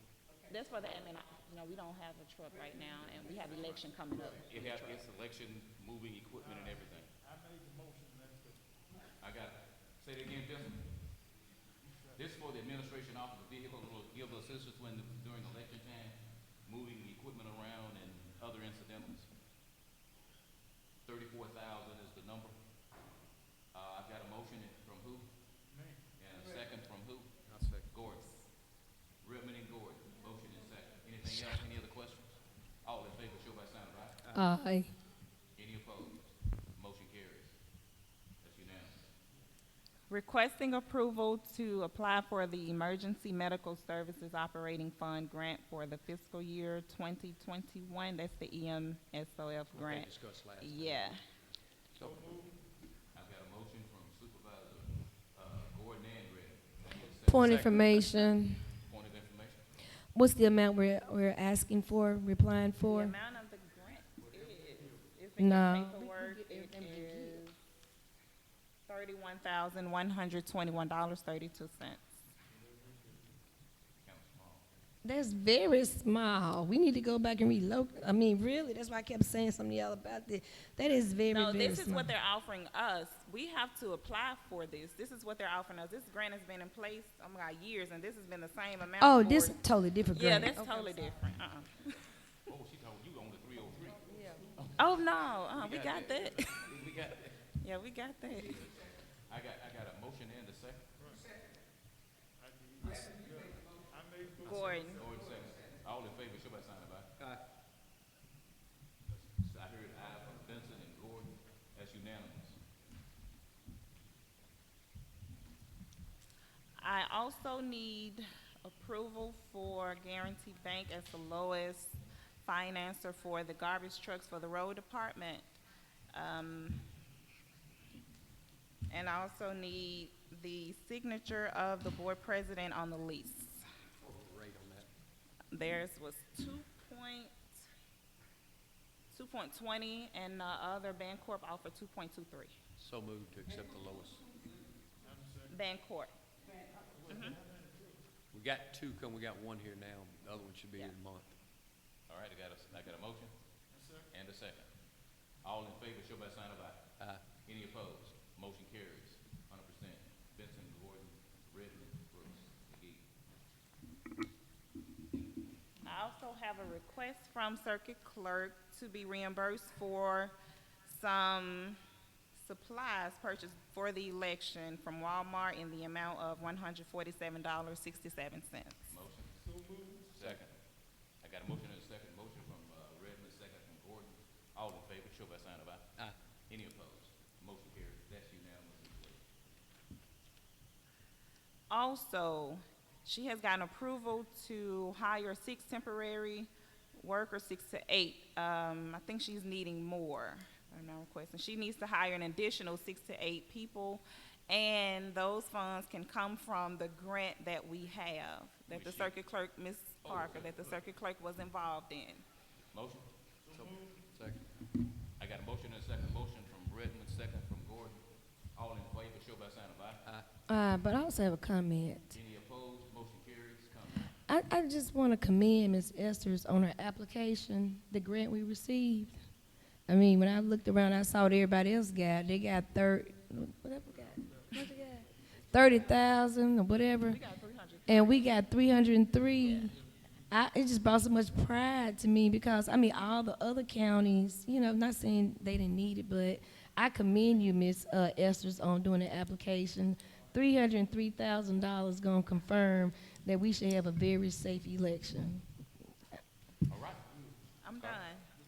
All right, Ms. Carter's done. Hold what you got. Let me get the clerk. Did you have something for us, Ms. Carter? Come on up if you would, please. Sorry about that.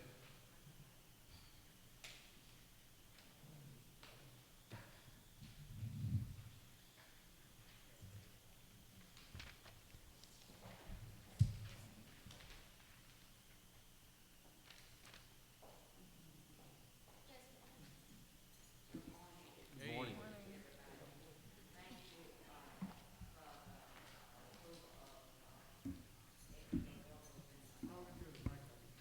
Microphone. Can't hear you. Hardly. A little bit.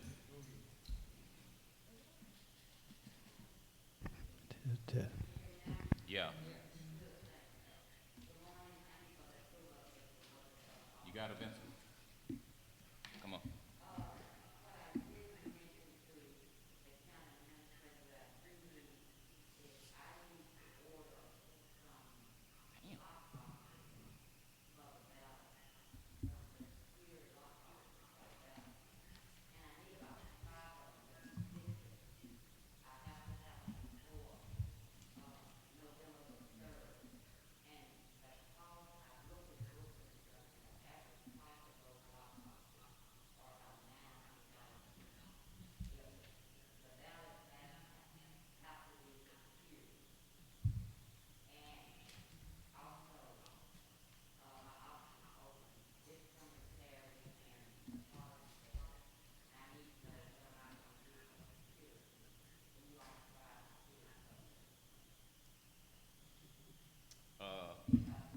The answer gonna be, hopefully gonna be yes, but now drop boxes, what's the total amount?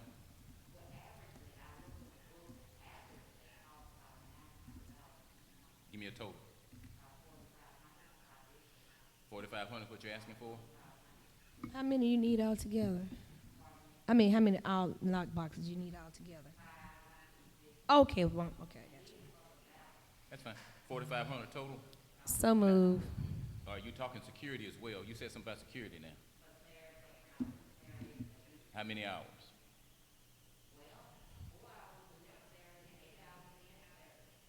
We might need to give these guys right here.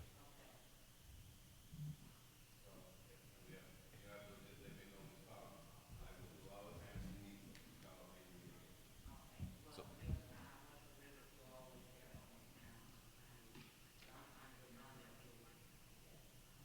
all right, so we got approved for how many thousand on these boxes? 4,500. 4,500. So move. I got a motion? Second. And a second. All in favor, show by sign of aye. Any opposed? Motion carries 4,500. Everybody good? That's unanimous.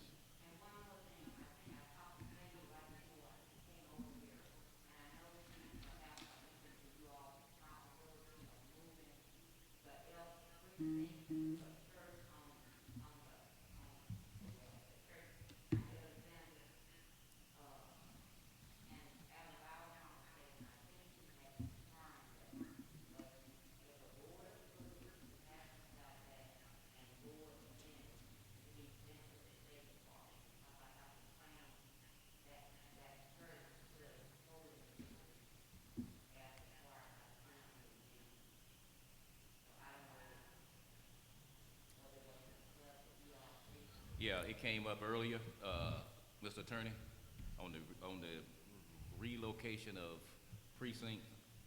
4-1. 4-1. 4-1. I don't think we took an affirmative vote on it, although I indicated that the board needs to take action. All right, now's the If it was time. gonna be done, so. Now I move that we.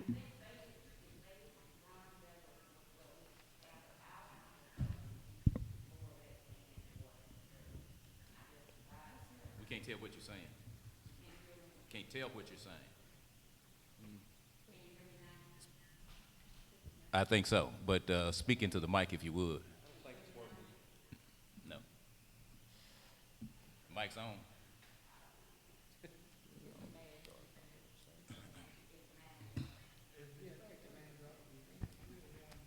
Okay. Uh, I don't know if Sadie had really confirmed it or not, but as of our conversation before I left the office, she had pretty much said, okay, I'm going to use the church, but I'm just saying that she will need board minutes approving that to be sent to the State Department because I have to set it up as a new polling precinct in Sims and Gems. And I think this is the last, is this the last board meeting before the election, I think. That's why I'm bringing it up now. Yeah. It is, because the Okay. next meeting is the day before, so you're right. Okay, yeah. You're right. Any questions, comments? If not, we need to go ahead and take the action. What did we, Mr. Griffin? And you would need a board order if you're gonna authorize it to be done. Ms. Sear did indicate through Ms. Thompson that she had confirmed with the House of Prayer that they could use the church. Right. However, it needs to be done, and some other action consistent with that needs to be done, authorized by the board as well. I'd like to make a move that we move the voting precinct from the Elks 4-1 to the House of Prayer for this particular election. All right, that motion says move. It doesn't offer as a contingency. It's move. I need a second. Second. I got a second. All in favor, show by sign of aye. Any opposed? Wasn't there a cost related with that also, that we need to approve? Oh, yeah, we did. We added extra money in for advertising and, But there was a rental, But I think we put that in that. Said the rental was But the $1,200. $1,200 we did not approve. and I'd like to make a motion, we pay let the, me, hold on a minute on the 12. How much do we normally pay for a polling place? 1,500 a year? No, it's like 1,500. 1,500? Yeah. Yes, so don't go for the 12. They said you could get it for 12, but if you are not going to give the, hold up, Ms. Barker, if you're not going to give the 15 to the Elks, Yes. well, I make a motion, we get a 1,500 to the other. I'm not following you. for the elections, when we rent these polling places, we give an annual amount of $1,500, and normally it's paid in April. It's paid at the first of the year. We've already paid it. This It's is paid by April. It's paid already. Oh, wow. We've already paid for this year. We would just have to pick it up in April again. You know, but when what we do do it again. You gonna lose that. Yeah, you change precincts. That's right. So, Well, I'd like to make a motion that we pay, House of Prayer. House of Prayer $1,500 for rental. That's the motion. I need a second. And questions. Questions or comments? House of Prayer is going to get the $15 annual fee that we normally pay. Normally it's paid early in the year. It's already paid now to the Elks Club. And with us moving, we're going to have to pay the House of Prayer the 15. They offered their facility for 12, but we'd much rather go ahead and give the 15. You didn't carry the motion, sir. Not yet. Any other questions? All in favor of the motion, show by sign of aye. Any opposed? I'm trying to get a. All right, question. Ms. Griffin. Mr. President, one point, Ms. Parker has to get that order down to the Secretary of State's office, and we need to, our draft order, and we need to authorize the board president and the clerk to execute it so it can be, got over to Ms. Parker. We need to do that probably today, no Do that later today. than, no later than tomorrow. Good enough. Yes. Good, thanks. Thank you. Now, anything else, Ms. Parker? That's it, thank you. Appreciate you here. Absolutely. Thank you for your service, ma'am. What do we do moving forward now? If we prepaid for this year, do we request that back, or we just next year? just we next year, just go don't next pay year and them. do it next year? Okay, Yeah. got you. What election do we have next year besides municipal? That's probably it. Well, we don't pay for municipal, do we? No. No, but it's an annual fee. Some years may be an off year, but we still make the fee. Oh, y'all still give it to me even, okay. Yeah, it's an annual fee. And all right, now we're going to Ms. Hansel. I'm so sorry. All right, board members, good morning. This morning I have, from the Office of State Aid Road Construction correspondence to the Board of Supervisors. Did you all get a copy of this, correspondence about the maintenance of the state aid projects in Washington County, about the maintenance inspection? I did. Annual maintenance For inspection? tomorrow, right? Yes, sir, it's gonna be, Jerry need to be here for this. it's gonna be on Tuesday, October 27th, 2020. That's next month. Yeah, next week, okay. We just just need to make sure, this is what Jerry was asking for, if you're having inspections in his district, you want to be part of it. They're giving a notification now that they will be setting up, and they said at the courthouse, didn't they? Yeah, they're gonna meet up at the county courthouse at 8 a.m. on, the 20th. Now, see, this, That's the, yeah, they have two, these dates are conflicting. 27th, Tuesday the 27th or the 20th. And then they're saying they're gonna meet at the county courthouse at 8 a.m. on the 20th. And proceed from there to inspect all completed state aid projects in the county. so if you have projects in your district that you're concerned with, need to be part of the initial meeting so they can show you what they're going to look at. Jerry needs to be part of that. Hopefully he'll make it at 8 a.m. in the morning. But, he's out of the room. I have something, we'll show him. Tommy, you good? Where you going? Charlize? There he is. I got it. And, this was sent to me by David Burford. I'm not sure, I suppose he wants me to bring this to the board's attention. But he has provided, on the E911 commission, he said the tower site, near the fence has been cut several times lately. On October 15th, James found the fence cut and an entire span had been opened. He also found footprints leading to and from the base of the tower. We have purchased 2 cameras with cellular notification and need authorization to use a credit card to charge 2 annual subscriptions for cell service at $99 each, totaling $198. So we need to get that approved. Yeah. I think everybody got the email that she was reading. But we need approval. So move to approve the And a cost on second. that. Got a motion and a second from Gordon and Brooks. Supervisor Benson, you good? You hear where we are? All right.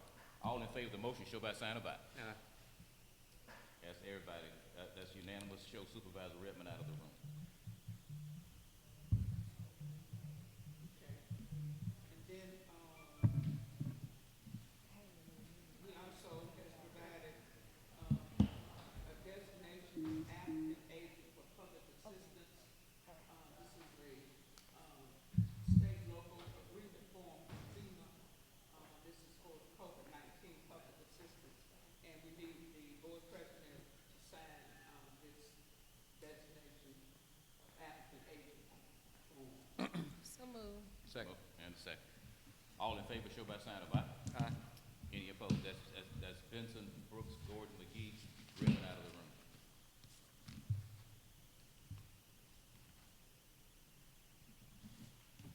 Do you want me to read this letter? Which one is it? This is from the lady, right? We're gonna just pass it on to the hospital committee. Okay. Huh?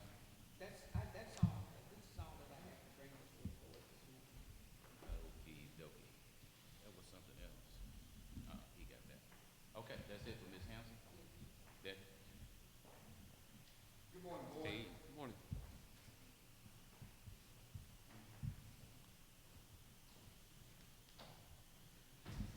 Good morning. Good morning. First off, Mr. Chair, one thing to bring up is we got over 10 people that how now 200,000 at this time when I did. We got 10 of them that's over 10 vehicles that's over 200,000 miles. Oh. And so we're gonna need to purchase them. We're gonna need to purchase them. We're not gonna push the 300? I could tell you I was right at the mercy of these vehicles don't get you. all right, what's the pleasure? So move. I got a motion and a second. All in favor, show by sign of aye. Any opposed? I got a question for you. Come on, question for I carry. On those, would they, you think that, I mean, because of course we didn't put them in our budget, you think we could push that to the summer, or some of them really in bad shape we need to go ahead and do, or maybe, that's what I'm saying. So, I mean, or, well, I guess what I'm saying, there's some of them, like, we need to do right now, and then some might make it to the summer, or. Okay. I would just, try if you can, stretch it out a little bit, just get your worst ones, if you can, Oh, okay.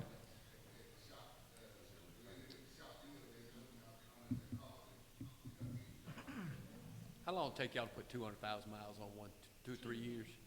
Depending on how it's frozen, when they frozen right, they get up there like it's frozen. I told somebody this weekend, one thing I can say, everywhere I look up, I see a sheriff. That's a good thing. You're well represented everywhere I go. So, I The saw, other part about it, the reason why we try to get the cars in there, because it costs them too much money to fix it. gotcha. well, I'm gonna echo what you were saying and Supervisor Brooks as well, because I'm riding yesterday evening and ran up on them on Epson, handling that business. So, yeah, we're gonna do that. If there's nothing else, I'm gonna go ahead. I do have a Where are we question. gonna, other than the general, do y'all have the funds for that, or is that what y'all requested? You have it in account? Y'all don't have it. About that amount of money would have to come out of the general fund, that amount, so. Brooks. Yeah, y'all buying 10 cars. All right, if y'all buy them in bulk, do y'all get a lower rate versus buying 2 here, 3 years, because they all stay contract? Yeah. All right. Second. Oh, she got a second. I already got, I'm finna carry the motion now. All in favor, show by sign of aye for the purchase. Any opposed? Motion carries.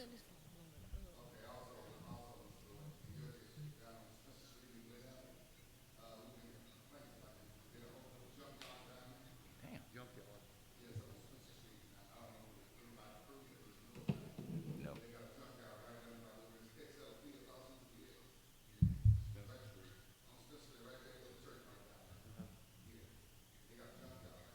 Where you say that is? Knowledge ain't nothing been approved for it. In Glen Allen? Yeah. Wow. What you need? You need to send the agent down We there. need to get Larice now, yeah. Give me that address. What's that address? It's Spencer Street, it ain't but, Well, say you'll see it when you get it. yeah, it's easy to find, and then, but it's probably about 40 cars, 50 cars that parked out in the field, Yeah. All right, Glen Allen. next to the road. I'll call her when we leave. You got it, Nick? I got it. Anything else?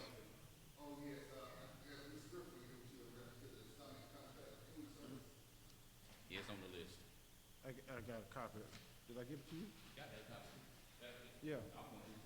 You go ahead. Go ahead, get them, come on down. We gonna get 'em. They're just some, Is that anything else? that's We part of got it. ours, okay. All right, we're gonna go on to the attorney's Yes. report. Yes. Okay. Speaking to your mic so I can hear your attorney. How you doing, Mr. Redmond? Is that better? First of all, number one, I'm requesting that the county retain Robbie Wise to perform appraisal on Britton lots in Hollandale. And Mr. McGee has some property. Where's it located, Mr. McGee? That he, It's a property off Beauchamp Extended right at Horseshoe Bayou. People that expressed an interest in this property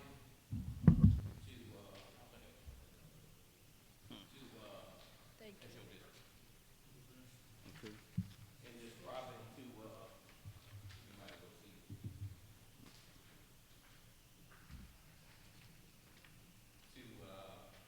They want to purchase with a parking lot.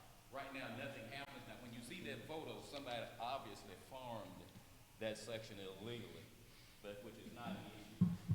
But, it's 4.8 acres, and you see part of it's in a ditch, or what you may call swampland, but we're not taking into account. We just need appraisal on the whole 4.8 acres, along with what's going to happen in Hollandale. Need the board to approve getting appraisal on that as well. because- So moved. I got a motion and a second to include that. Anything else, Ms. Griffin? Yes, sir. Order authorizing yard and related work, You didn't carry the motion. Let me carry not it. on that. Not on that? All right, all in favor of the motion to authorize, an appraisal for those properties, show by the sound of aye. Any opposed? But I just got to, where's this at now? I'm trying to figure out exactly what this is. All right, you know where the, old detention center used to be? Work center. Yeah, See- yeah, okay. It's right on that street. You come down, air gas, right across from the trucking company. There's a little section in there that's not being used that the county owns.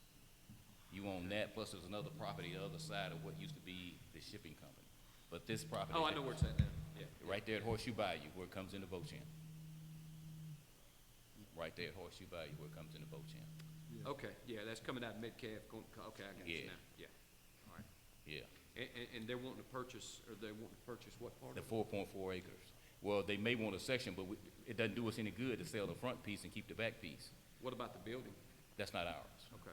You have an address on that property? No, just a parcel number, and it should be on that paper. All right.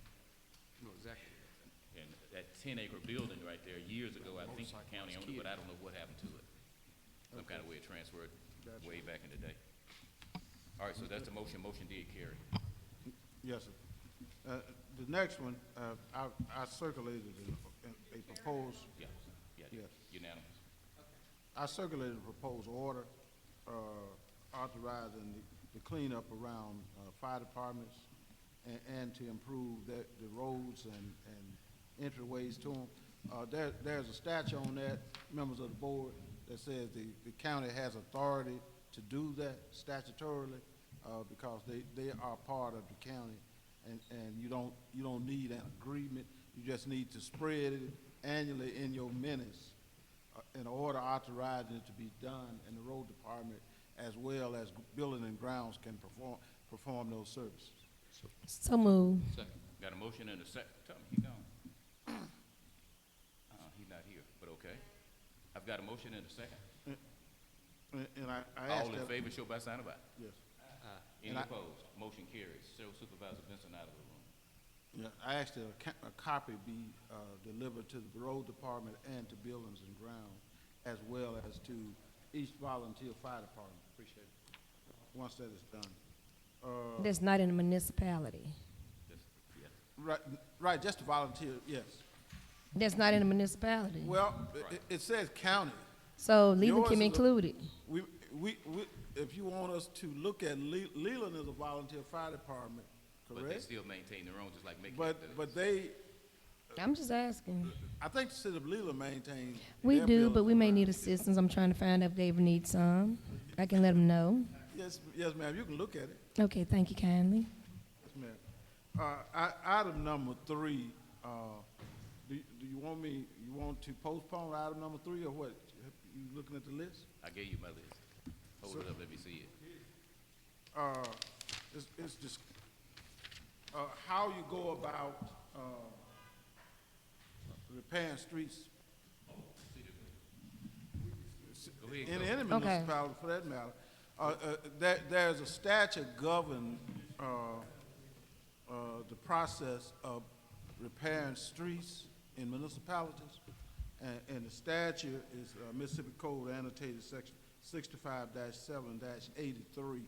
And what it provides for is before the county can repair these streets, it's a two-fold process.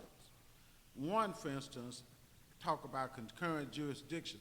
For instance, Old Leland Road, where it intersects into the city, with the city, that, because it runs into a county road, the county can repair that without any consideration from the city, because you want to ensure that the entire thing is properly maintained.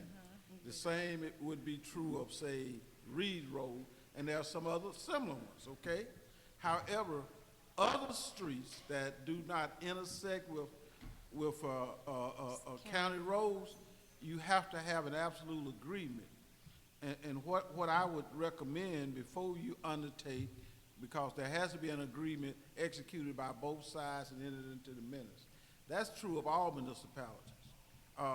Sunflower County, for instance, wrote and requested an AG opinion on it, and AG for this little small town of Ruval. And it said for the city of Ruval to be able to perform any work on streets in Ruval, the AG said you must have an agreement in writing.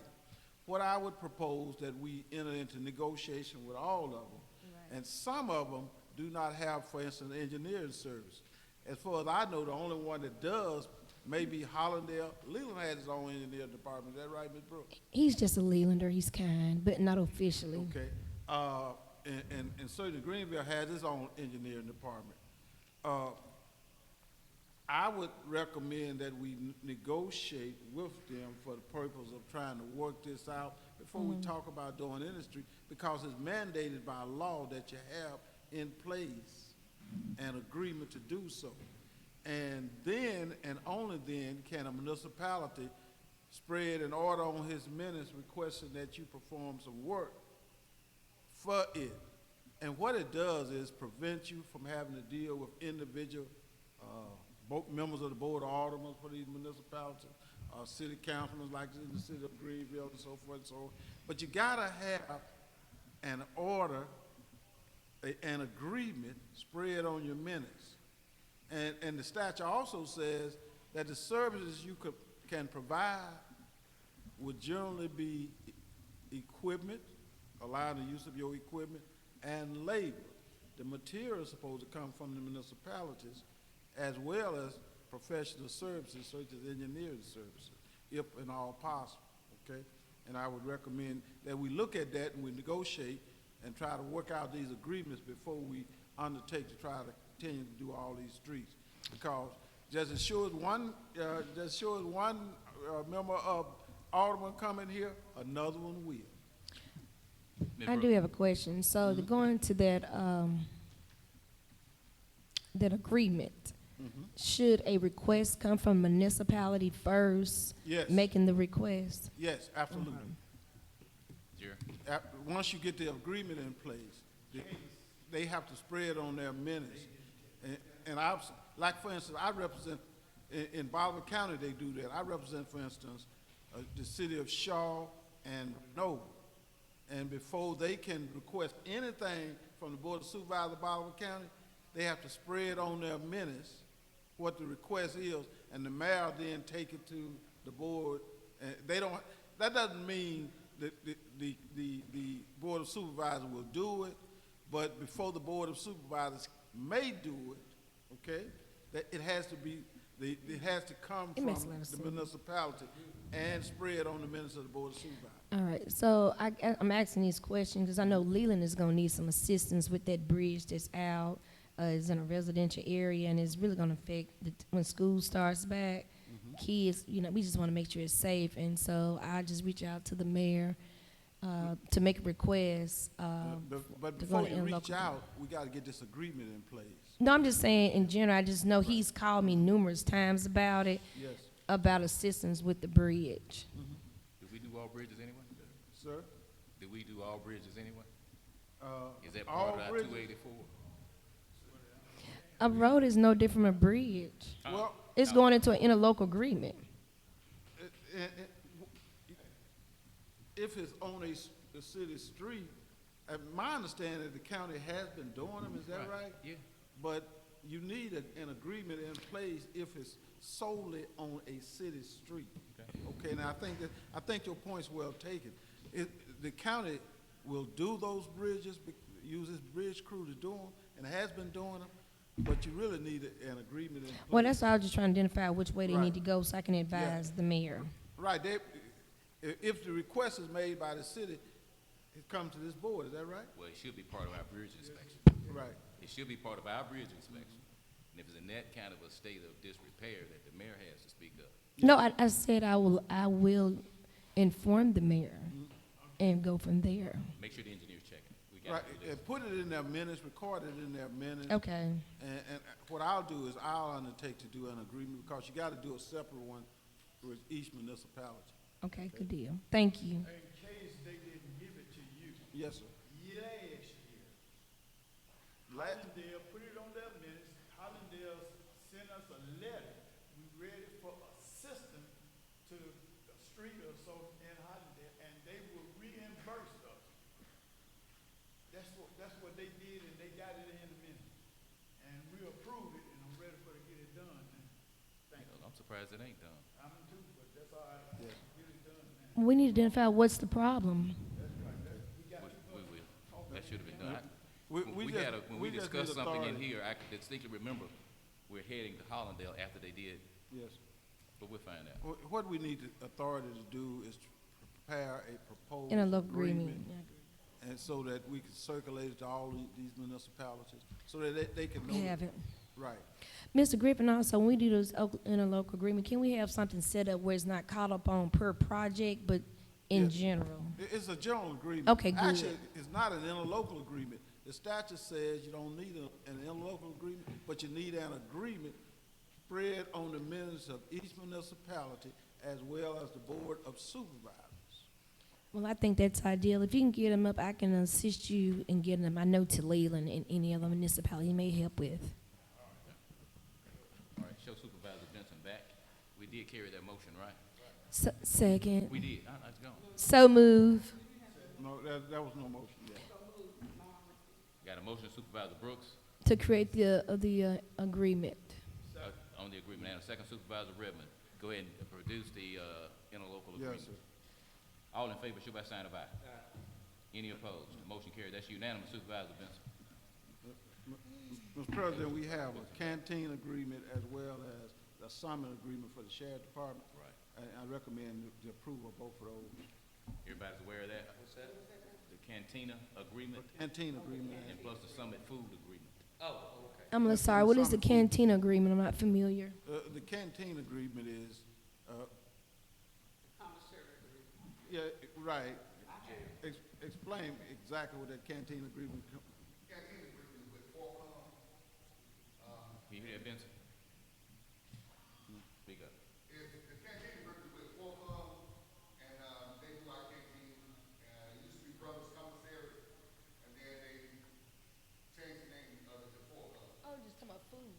Yes. Is it the food they serve, like breakfast, lunch, dinner, or? You know, it's like a commissary. Oh, they can go buy the stuff. Right, it's a commissary. Do they give us anything to let them, do they break from us, or what? All Has the fees gone up? The fees is already higher than everybody else is already. And what are our fees now? They vary, Ms. Brooks. They just hire for the prisoners. The motion need to be on, okay, in the canteen. Yeah. I'm making the motion on canteen. I got a motion for Second. approval And summit, and the summit food agreement. Summit food I got a motion for both and a second from More Gordon. information on what's the Question. summon food, because I don't know this stuff, I need to know. You gonna buy these lunch? Okay. I got a motion and a second. I'm good? I'm good? All right. All in favor, show by sign of aye. Any opposed? Motion carries. You got it? I did. Yes. Redmond, Gordon, is unanimous. Benson, Brooks, McGee. the next item, I spoke with Judge Johnson last week about the juvenile detention center, and the problem is that property, there's confusion as to the property, the description of the property, what property is in, we have a lease on, and where the lease is. We have not been able to locate the lease. My understanding for the last year or so, last year there was attempts to locate the lease from our records. We can't find it. Ms. Hansel had looked for it. The school district has looked for it. I have not spoken with the county administrator, but I think that lease originated before we had a county administrator's office. So the county administrator may not have it as well. But we gotta get, my understanding, it's on 16 section land, so there may be some rentals that are due to the school district that have not been paid. You wouldn't dare write that up, but go ahead. No, I ain't gonna write that. Oh, that's But I'm serious. just saying, it may be $1 a year. It but- may be. You know what I'm saying? All right, but let me tell you. Yes, sir. I see it, this came up when we talked about expanding the juvenile detention center. We want to clarify exactly what property Right. the county controls. And we don't have the documentation showing you that. So it's really an opportunity for this agreement to benefit the juvenile detention center. Go ahead. What's, tell me the one on Highway 82? Right, there's a need for expansion for school purposes, okay? We don't have enough space, Okay. detention at school purpose. And the county does not have enough space, and they've been trying to get some additional space. classroom space and et cetera, okay, for And those courtroom. kids when they, when they detained out there. So that's critical. We may end up having to hire a surveyor to determine exactly, I'm told there are approximately 7 acres that the county was supposed to be leasing, and we don't know the answer to that. So we may have to employ a surveyor. Let us try to locate the actual description before we get into that, and see if we can locate that proper description. Because if there is a lease, Ms. Hanson has some records, but the records are subsequent to the survey being done and the description being developed. I will look at those. I have not had a chance to look at those records that Ms. Hanson had. Let us review those records and try to determine where that description is, and we can move on, okay, from that. The final thing, you want to deal with that other item on there? The statute? This was wrong, yeah. Today? You don't know Or you want to wait? We I would recommend we wait till after the Yeah, election. do that. While you're talking, Mr. Griffin, Yes. Project Seahorse and the contractual agreement or whatever they sent for the cash in lieu of taxes or whatever. Yes, sir. No. Mm, No.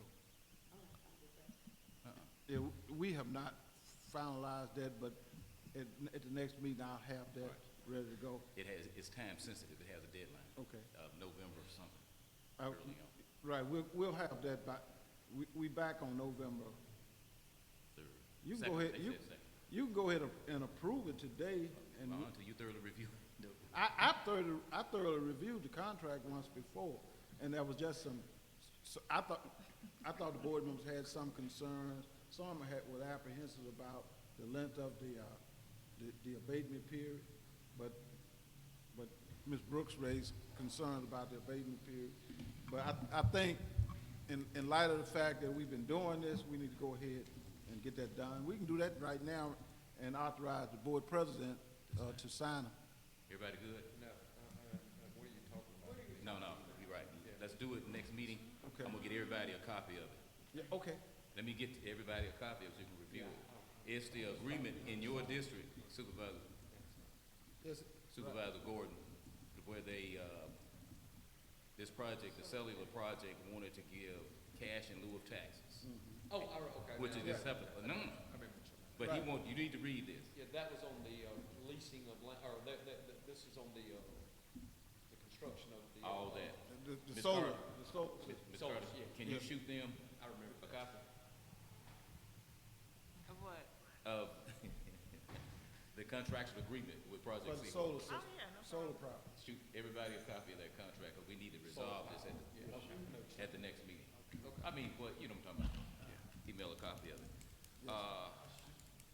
We had talked about, I'm going through kind of early, but this is part of your report too. I guess it is. This M&M truck, this thing about the South Delta property on Broadway and the taxes. Yeah, I They was were gonna- talking. We just need to go ahead and make a final, we have no authority, we do have authority of what? It didn't have the penalties, but, they hadn't paid the tax because of the exemption status that was left on from the previous owner. And they don't have penalties on it right now, but I don't think we have an option of waiving those taxes. They have to pay the taxes. Okay. And we were just depending on you to tell us what could we legally do as a board. I'll get that, Okay, you're right. all right. Mr. But if we keep on, it might generate, President, can you Can't just waive kind the of remind me tax. about the situation? no, we can't waive the taxes, but the penalties are kicking in. I'm sorry, Ms. Brooks. Can you just kind of remind me of what we're talking about? We had a conversation about a property over on Broadway. It used to be the South Delta building. That property was sold to private owners. And when they went into the courthouse to pay the taxes on it for 2019, they were told there are no taxes due. Because when they pulled it up, the status actually said exempt.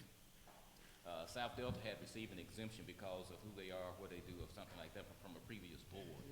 But when the deed and everything changed over, the exemption was never taken off. Oh, I got you. I remember. I just remember. Yeah, somebody was inquiring about purchasing a property next door to it. That's when they found out the changes hadn't been made.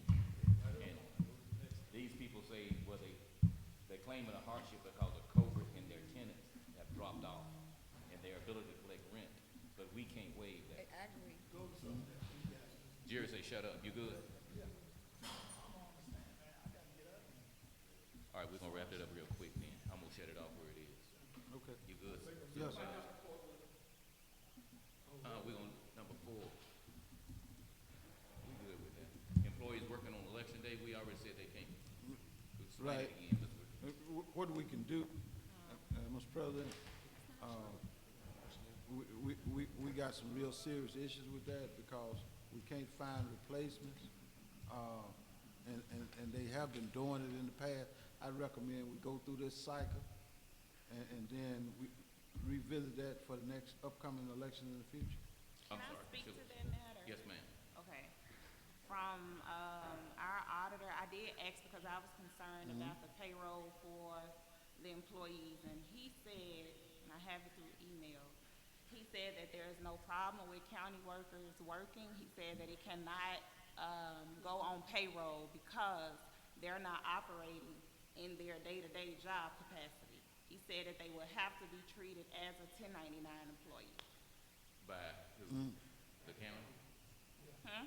By the county, Yes, a 1099 worker. yeah, That's a contract. yeah. Right, right. He said that as long as they stay under $600, then they will not be given a 1099. But if they were to go over 600, then they have to be issued a 1099. You know, I'm good with that. My only thing is just from an aesthetics, the appearance of it. Yeah, from the appearance of it. Yes. That's just me. Well, you know what? I've seen some of the races where, really in the Republican primary, where they couldn't find no other workers, and they had to have the people from the circuit clerk office work. It's not so much that they were just trying to give them, but that's who all they could find. So I just think, as long as we're in compliance, then I think we need to move forward. Either you go pay them as you Either or. administrative worker means, or you're gonna have to pay them overtime. Ooh, One or the other. no. 1099. We're with 1099, we don't do the 1099. All right. I need a motion to copy all the documents and reports into the record. So move. Got a motion and a second. All in favor, show by sign of aye. Any opposed? Motion carries. Now, we do have an executive session, but I'm gonna go anyway. Lee, you good? You good? Yeah, I put on the agenda Billy John's resolution. I just like to spread across the minutes to the resolution that's presented to the family. That's a motion to approve the resolution for Bill Johnson, like you said, Billy Johnson. And spread across the minutes. We spread across a minute. I got a motion and a second. Second. All in favor, show by sign of aye. Any opposed? Motion carries. So, what else, Jerry? He ain't got nothing. All right, we have one executive session. Hey, Sheriff. What, Tom?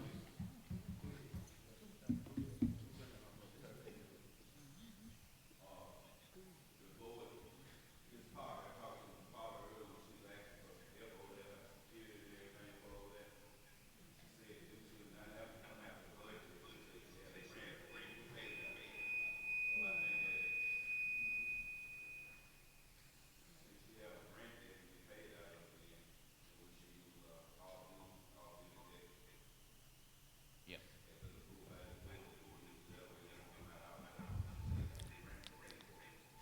Yeah. So move. Got a motion? And a second. All in favor, show by sign of aye. Motion carries. All right, right, right. Now, let me, I'm sorry, Jerry. Board to be aware, before we can start going outside. Our man, what is that? On Facebook. Oh, we're gonna talk about that, it was going to executive. Okay. One of the things we were left with last meeting was to get a driver for Supervisor Benson. One of the things we were charged with at the last meeting to come up with a driver for Supervisor Benson. Did anybody come up with anything in particular? I thought the attorney was going to do that. Yeah, and I confer with Sheriff Gaston, and I would recommend that we do something similar to what we did with respect to Mr. Holm back in the day. Mr. Holmes had a deputy. Into the mic. Can you hear it? Mr. Holmes had a deputy drive him. I would recommend that you'll sign an employee of the county and ask the sheriff for help as well to accommodate his needs. I have a question about that. Yes. So every time he has to go, he has to work something out for the sheriff department to come? Well, I'm not necessarily just saying the sheriff only. I'm saying it's someone from the sheriff department. Right. That you assign an employee as well as the sheriff indicated that he's willing to accommodate him as well. I have a question for Mr. Benson. Did he have someone in mind? Supervisor, no, he didn't have. Supervisor Benson. As far as we having a conversation now about a driver being assigned, and one of the questions is, do you have someone in particular in mind who's accounting? The answer is no. You know, when I went through it, and I know we don't have an employee just, laying around not doing anything, but the only option I came up with was an off-duty sheriff. But then the question comes in, what does the compensation look like, and where does the compensation come from? Comes from the general fund. No, sir. That's not what Mr. Griffin said. Yes. He's saying, the sheriff's department, anybody, whoever's available at that time. Is that Right. my Oh, understanding no. correctly? Well, that takes resources away from the safety and security of the county. And that was, That was what was similar done for. We had a man that was driving a van that was picking up inmates, that was picking up patients. Anthony. White shirt, you don't need to put chauffeur cap on.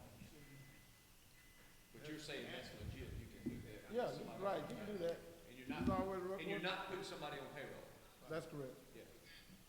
we're gonna work, right now, the conversation is around the fine workers driver, Anthony. I don't know Anthony's last name, but, and he'll be excuse me? Great. And, we're trying to decide now, what is it going to look like? Now, Supervisor Benson, you're requesting this support, for county business only, right? Yes. And it'll be a scheduling thing. I don't think, everybody good with that? He and Anthony basically get together when they can arrange what he needs. Do we need a motion to that effect? No. No, So okay. I would spread it in the minutes so that, We are in the minutes. We are in the minutes. Okay, well, we good then. We're gonna make Anthony Gray, I'll have a conversation with him and, get you his number and explain to Anthony what we need. And you all have to communicate and work it out, because some days he doesn't have fine workers, and he'll be available to help you. But those days, you give any one of the four of us a call, and we got you. I think we need to identify 2 people, just in case Anthony's unavailable, then you can have another person. We don't have another. We got somebody else, I just don't know. Yeah, let's work through this. Okay, Trust me. primary. Yeah, he can serve primary. Right. It's gonna be all okay. right. All right, we'll get together and talk. All right, everybody good? No, that doesn't take a motion. All right, right now, we got an executive session. Did I miss anything, miss anyone? I need a motion to go into closed session, now, sorry, 10 for executive session. I got a motion and a second. All in favor, show by sign of aye. All right, executive session is going to be, what, Ms. Hampton? Potential litigation for executive session. I need a motion to go into close. Well, go in executive. I got a motion for executive session and a second. All in favor, show by sign of aye. All right, we're in executive session now. Potential litigation, just need an announcement. I need a motion to approve the lawyer seeking injunction against. I got a motion. I need a second. Second. I got a second from Gordon and Benson. All in favor, show by sign of aye. All right, I got an aye from Supervisor Benson. Everybody else, that's unanimous. Okay. And we're good. All right, now somebody need to give me a motion to, what are we doing? Recess? No, we got to address the issue about Mr. Griffin moving forward. We just passed voting. Right, he just Oh, did we You that. voted too. Yes. You voted too. Now, this is adjournment, yeah? Yes, it's adjournment. I'm like, why am I feel like we missing something? Till 2 months from now, y'all gonna get Uh, It's unanimous, yes. One thing we need to do, and it's been crossing my mind, it's troublesome, is the elections, security around our polling places on election day. Mhm. And we really need an order. Our authorizing the sheriff department, to have extra help on election day, if need be. Sheriff? Chair?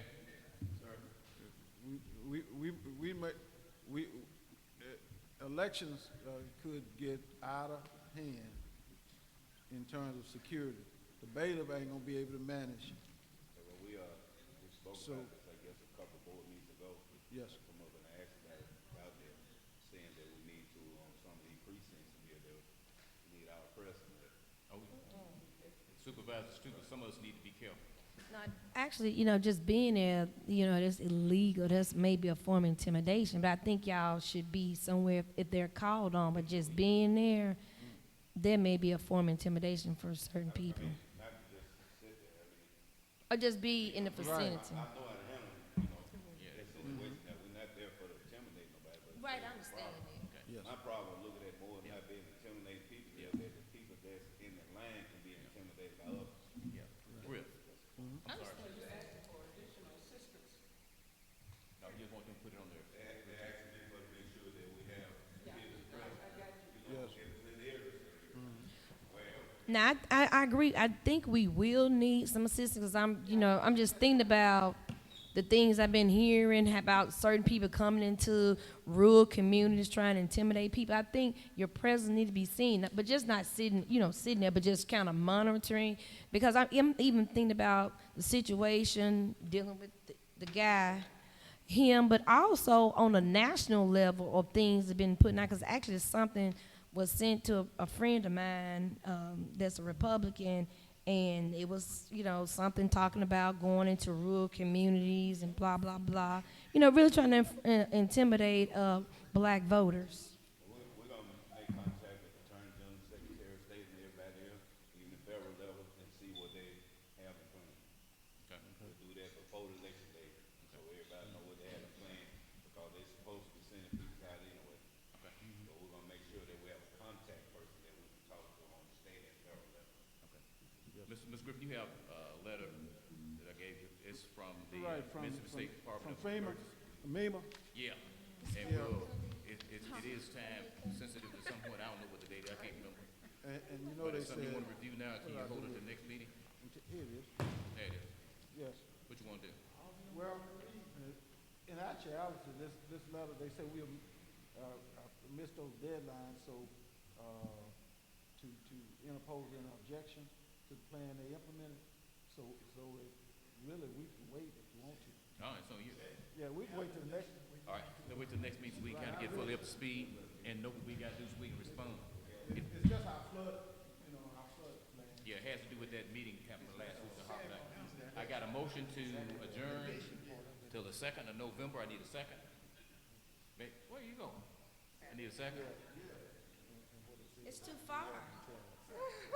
It's too far away. I need to see y'all in 3 days.